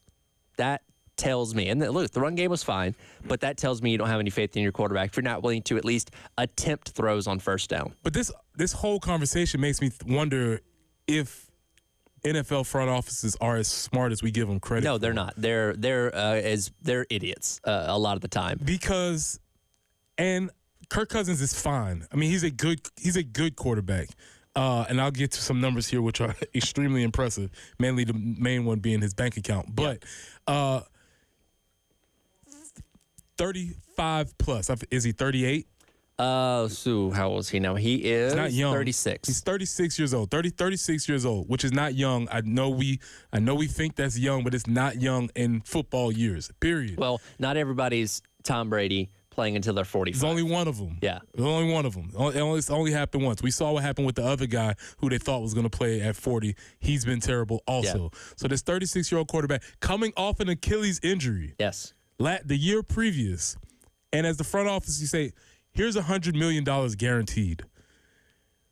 That didn't seem to make sense.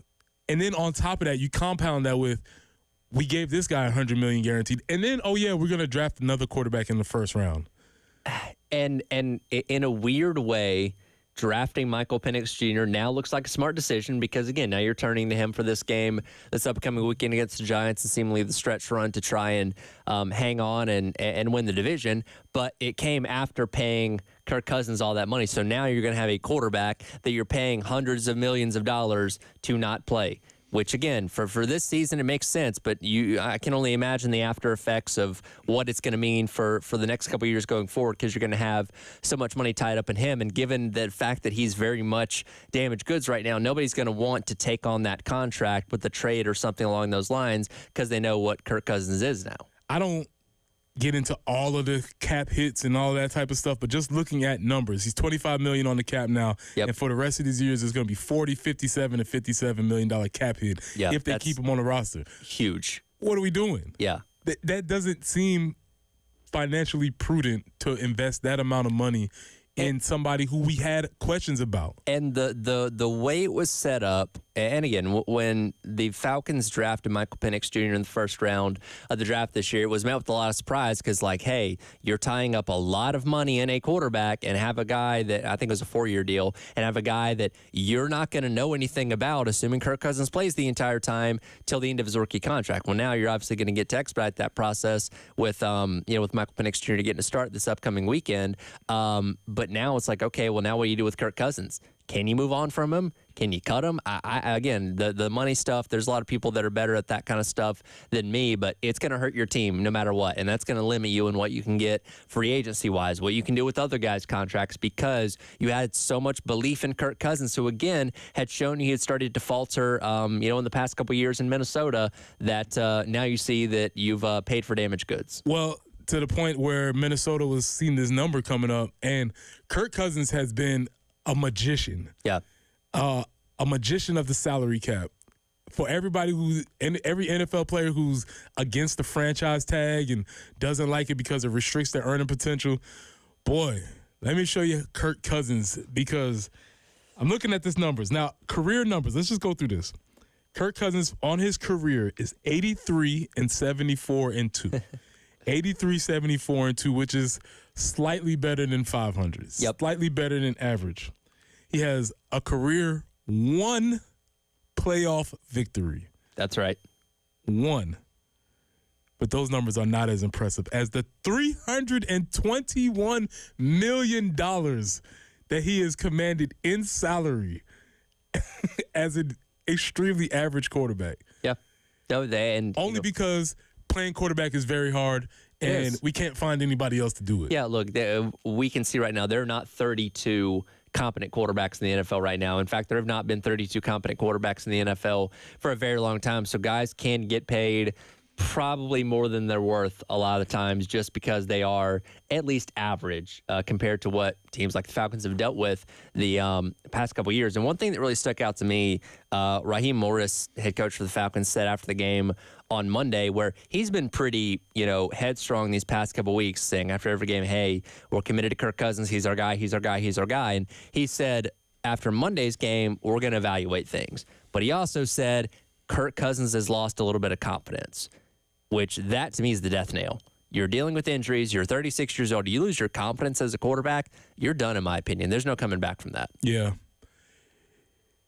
Especially when you don't feel like you can make all the throws. And that's the issue they were having at the beginning of the year. It was like, he's not throwing to the sidelines at all. He doesn't have the arm strength. Or guess what? The drive, because he tore his Achilles. Yeah. And he can't make some of those throws, which he was able to make in the past. And that was another question people had that they didn't give any answers on when they drafted Penix was, hey, is Kirk Cousins okay?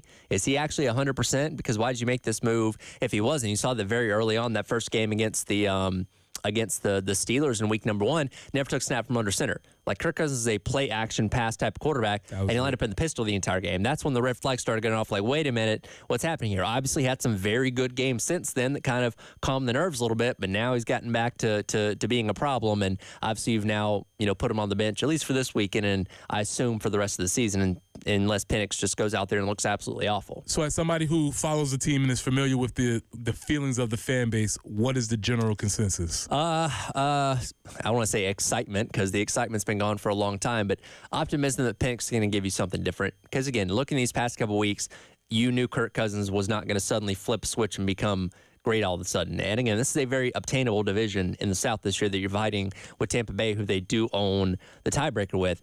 You just hope Penix comes in and gives you something. I said this on Monday night watching the game. Put him in. It can't get worse, right? Because again, you won the game. It was ugly. Probably the ugliest one you're ever going to see in football. Penix couldn't be even worse, in my opinion. And he gives you the dynamic of, well, I want to say mobility because he's had the knee injury, so you probably don't want to go down that route. 2 knee injuries at that. But he gives you something fresh, right? Yeah. And that can't hurt, in my opinion.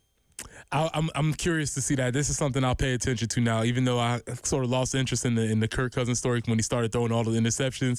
I will be paying attention to it now. I wish this was the year that they were following him on Netflix. Yeah. I wish we could see what that was. Yeah. Been actually, not great for Atlanta quarterbacks in a while. And when you're winning, when you're throwing touchdowns, the walk in your trap, take over your trap, him embracing swag, serving, all that's very cute, and the fan base loves it. When you start playing bad, shut up, Kurt. I hear you, but still one of my favorite videos is him with the ice on the airplane doing the dance. It's still one of my favorites. Have you seen his video of him actually trying to swag? And it's the most like your dad saw you and your friends doing a dance move and tries to replicate it, but he's not doing it right. But he's so emphatic that he is doing it right. He definitely got a dad. Come on, please. It was painful. But again, when you're winning, everybody cool. like, oh, that man, he's having a good time, he's having fun. You look at it now, man, how stupid was that? Yeah, rough times for Kurt. Well, when we come back, the board did not give $100 million guarantee, but they did give out some money. When we come back, we'll discuss the contracts that were approved yesterday by the Board of Trustees. This is the early game.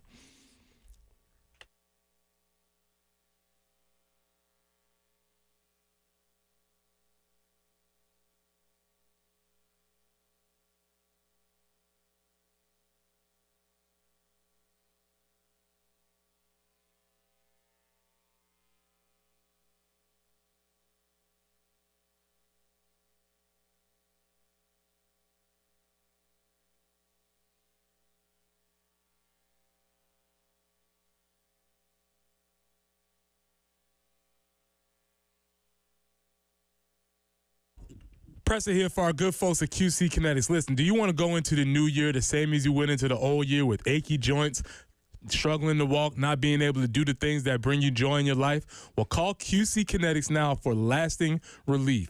QC Kinetics local medical professionals are waiting for you, and their advanced protocols in regenerative medicine have helped tens of thousands of people. So imagine a new year without those achy joints and being able to take no more pain pills. This is the future of medicine. So if you've been told that surgery is your best or only option, you deserve a second opinion. Find out now if all natural regenerative medicine is right for you. Call QC Kinetics at 803-281-6860. Consultation is free, and you can use HSA and FSA dollars. So call QC Kinetics at 803-281-6860. That's 803-281-6860.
Welcome back into the early game. It's Preston Thorne, Tyler Head, Jen Jensen.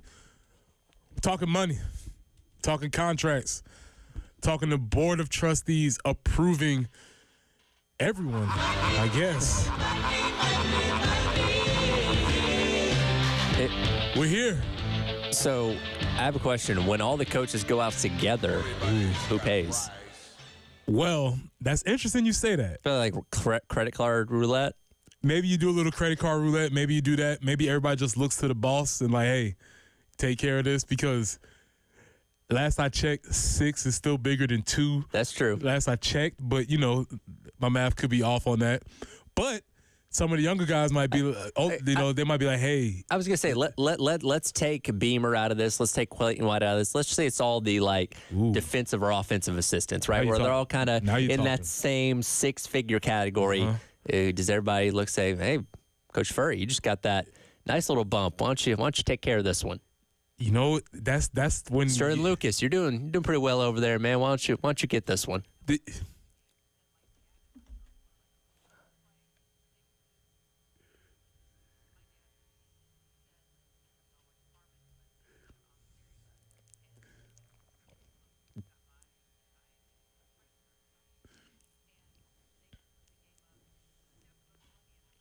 Ooh, my favorite. Okay. Big bank take little bank. Yes. Now, I don't. It's my favorite game. I don't know if that works as well today because people don't carry money as much. Yeah. All right. Take out your banking app. We're gonna see who's got the most in their account. Big bank take little bank was so fun in middle schoolish, high school, because nobody had any real money. Oh, it's like, I got $5. But I'm if somebody might get up there like maybe $60, and you might be like, man, I don't. First of all, why are you carrying $60 in high school? That's the problem. That's the problem. That's the point. That's the danger of it. That's what makes it fun. You the kid that's stealing chips and cookies and stuff. Save up all your lunch money. So yeah, I don't know if they play big bank take little bank. Who wins in those scenarios? Are any of those guys still big cash guys? Does anybody care? Because I mean, you can have a bunch of money on your account, Tyler. Yeah, but walking in with a wad, it's a different feeling. Break it when you can hand someone $100 bill for something. It's a different. It's a good feeling, man. That's a good feeling. Giving that money away is not a good feeling, but the flex of I got this in my pocket. The second closest feeling is I've really become fond of tapping. Yeah, that's easier. Tapping no, it's not about the easy. It just feels good. Inserting and swiping don't feel good to me, but tapping does feel good. It's also the most secure way to pay. That's actually legitimately true. When you tap and pay, that is the most secure form of payment you can do. There you go. But I'm not talking about security. I'm just talking about the way I feel. I know. This just feels good when I tap it. Yeah. Not as good as when you break down and pull out a wad and flip through it. Got the little finger lick. Lick that finger. It's all. So yes, the board of trustees gave out lots of money yesterday, rightfully so. A lot of folks got raises. Mike Shula was officially hired as the offensive coordinator at 1.1, which Tyler has informed me is the market. Yeah, and about fair. I feel the same way sometimes I feel when I talk to my mother, and it'll be like a price of something, and she'll be like, "It costs that much." I'm like, "Yeah, that's how much these things cost these days." How it goes now. And she'll be like, "Really?" I'm like, yeah. So that's how I feel about coordinators. $1 million. That's where it is. 20 years ago, that was a head coach salary. When you Not hear the case anymore. When you hear $1 million, that doesn't sound crazy. It really doesn't. Yeah. And it's not. Again, that's more money than I've ever seen in my lifetime. But for football coaches, it's like sounds right. So on top of that, Clayton White has also been extended his contract till 2027, and he got a significant pay bump, and he's entered rarefied air. Will enter rarefied air of the $2 million coordinator club. And you brought up an interesting question. With him having the year guarantees and having the money guarantees behind it, does that essentially mean that we can look forward to a Clayton White defense for the next 3 years? If the right offer comes along, which again, there's no way to know what jobs are going to become available. And we again, Clayton White's not really giving us a lot of insight into what his coaching aspirations are. But man, if let's just say Arkansas or something like that in the SEC came open, they move on from Sam Pittman and say, man, we want you to come coach Arkansas at the best conference in college football, that might be hard to turn down for him. Now, again, we don't know his personal aspirations and what schools mean a lot to him and what kind of jobs he'd be looking for. Maybe he wants to go the G5 route like Dow Loggins did and kind of work his way up. Or, again, if an opportunity falls in front of him, he may want to take that as well. But, for the time being, at least for 2025, he's not going anywhere. Yeah, and this is a big vote of confidence from Shane Beamer, right? Yeah. And as we talked about Clayton, this was a windy road to get here. When he was hired, people who, quote unquote, knew ball was like, oh, he's done some good things at Western Kentucky. But if you were a civilian, like I might consider myself sometime in some aspects, it was like, okay, that's interesting. You had to Google him. Yes. More likely than not, when you heard Coach Beamer's going to hire Clayton White as the DC, well, who's Clayton White? Let me go see really quick. And no, Western Kentucky. All right, you can look at their numbers. Okay, fine. But it was not sexy, right? It was hey, this guy's he's a Saban assistant, or he was at this defense or that defense in the SEC. So I think it took a while for people to warm up to the idea. And again, defense had its ups and downs the first couple of years, but there is no doubt they are one of the best defenses in all of college football this year. And the vote of confidence that Clayton White got after last year goes a long way with that, because if you went with another DC, who knows what would have happened. Well, speaking of two more votes of confidence, let's go with one on the offensive side and one on the defensive side. I think it's really interesting that Sterling Lucas got another significant bump as far as his pay bump is concerned, with him coaching two highly recognized, highly awarded defensive ends. It seems as if he's placed his value on the staff and solidified his reasons for and his value on this staff. Yeah, no, absolutely. And again, it goes a long way into, not only what you have right now, but what you're going to be building going forward when it comes to recruiting and all those kind of things. So exciting to see all these guys, get their raises and get their extensions, and just hopefully means more momentum coming away from this year. And the last one, Mike Furry. The value that he brought out on the offensive side of the ball, came as a new coach, got his contract extended. Obviously, you brought up the last period, had a lot of work to do in the room, turned over the room, has brought in a huge recruiting haul. Obviously, Shane has put his vote of confidence in Mike. Yeah, and again, the players love him.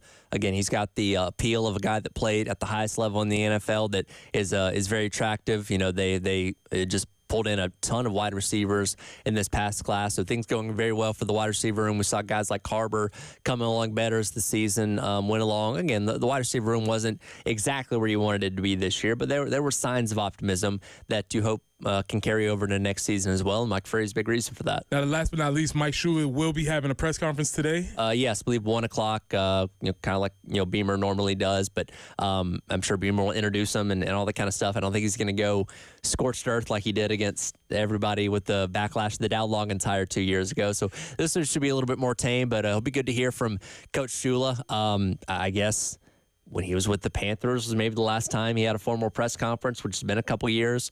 And obviously former head coach himself, so he knows what's up. But yeah, interested to hear kind of his philosophy, his ideas, and what this offense, we'll get a preview of it in the bowl game coming up here in a couple weeks, but what that means for the offense coming up next year. All right, when we come back, we'll wrap up the show. We'll bring it home.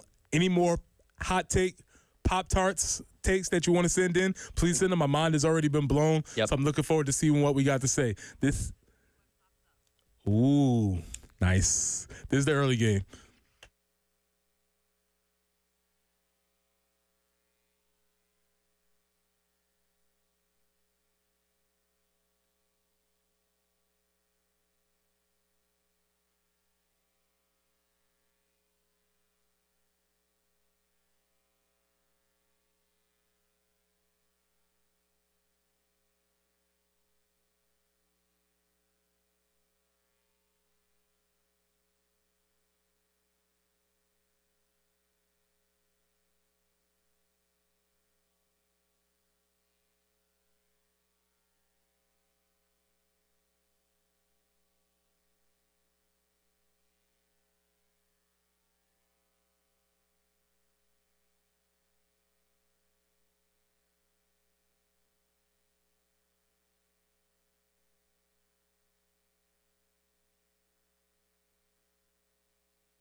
final stretch. Preston Thorne, Tyler Head, Jen Jensen. Tyler texted me last night. He said he wanted to play a game. And I was curious because if you listen to the show, you know I love to play games. But this is going to be interesting because I think it's a memory game for me. Yes. We are in the midst of bowl season. We are under 2 weeks away from Carolina playing in the Citrus Bowl, and you have some bowl experience yourself from back in the day, both of them being the Outback Bowl, obviously, both against Ohio State, funny enough.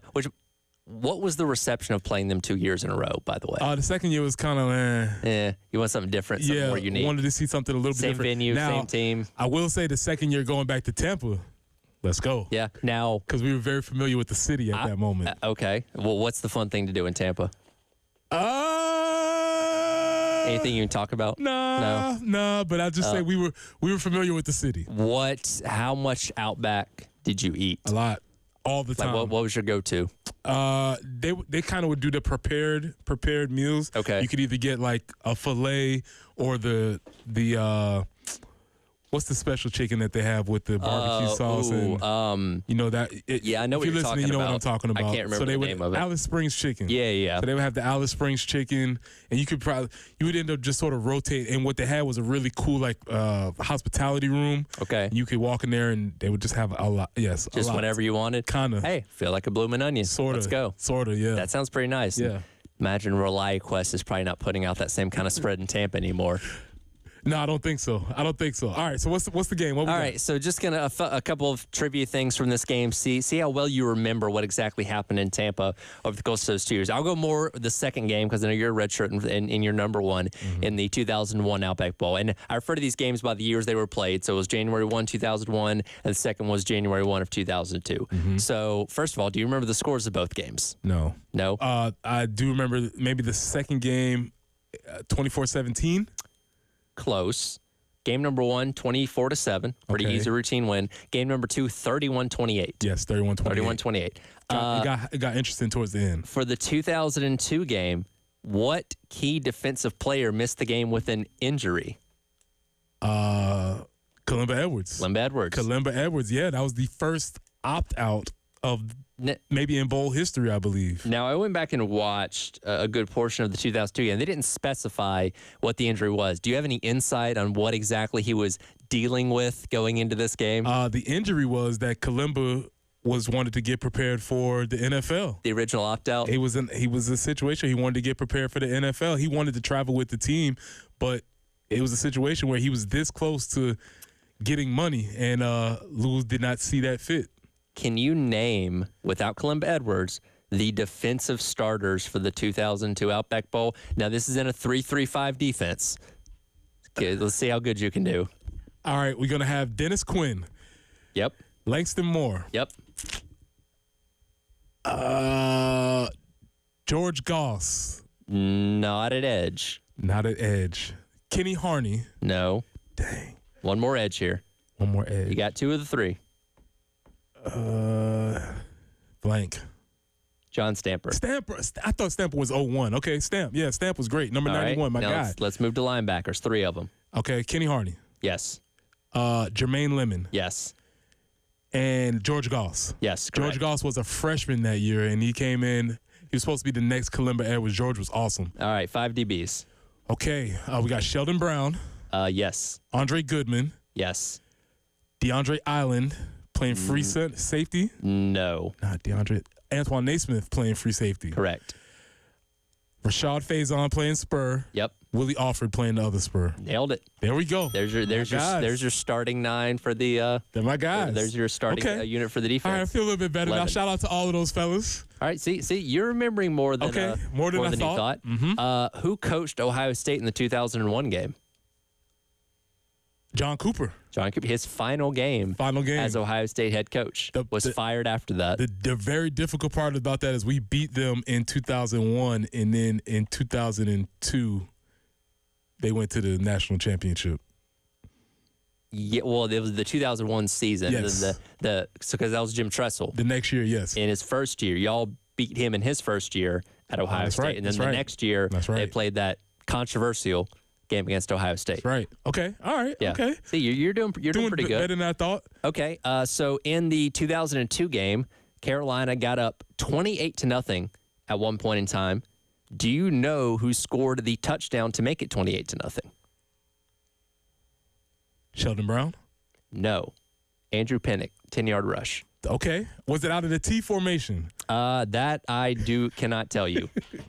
Speaking of unique offices. Yes, we were talking about this in the break. Very simplified offense. Watching that game compared to what we see today, there was not a lot of nuance to it. It was very much 3 yards in the cloud. They were in some like sweeps with Brewer and stuff. I think that was actually the first play of the game in the 0-2 game was a sweep. Tyler's main observation was huge pads. Oh my God, those shoulder pads were insane. Shout out to Langston Moore for wearing the neck roll. Love when a defensive player wears one of those. But I don't know. When you watch old football games, you always feel like the players look bigger. I think it was just the shoulder pads. Just the shoulder pads. Because they were massive. Yeah. And now we have these little like streamline, which by the way, like very like low profile, like Reckley looking mesh jerseys. Yeah. Nothing fancy about them. Just, garnet, white letters in your name on them. Yeah, we were definitely pretty tight because I know we were sponsored by Russell at the time, and Ohio State was maybe Nike at the time. Yeah. So we definitely were losing the apparel match. A last trivia question for you here. Who picked off Ohio State quarterback to set up the game-winning field goal in 2002? Now, that's Sheldon Brown. That is Sheldon Brown. Sheldon Brown. He set up the game-winning field goal by Daniel Weaver to end the game. I forget how long, but it just cleared over the post to win. 31-28. After having a 28-0 lead, yeah, Ohio State comes storming back, and after Phil Petty had thrown an interception a few plays prior, Sheldon Brown gets it back, returns to the 30, sets up the game-winning field goal. Yeah, that was a great game, great time. I would love to see my snap count. Probably with maybe 15. I was looking for you. Yeah, maybe. I was looking for you. 10 to 15. I don't think you got any mentions on the broadcast, but you can go back and watch it on YouTube. It is on YouTube somewhere. You'll have to maybe put it in HD. The SD standard definition. It's actually pretty decent quality. If you go back and watch it. I have to go check it out. Relive some memories. That was a good trip down memory lane, man. Shout out to all those fellas. I haven't thought about that squad in a minute, man. I was getting 02 and 01 confused. Those were great times, great teammates. Really, really fun times. The bowl season was awesome. And we best believe we enjoyed Tampa to the fullest. Tyler, man, always appreciate you. Jen, Absolutely. Thank you again. We'll see y'all tomorrow. This is the early game. All right.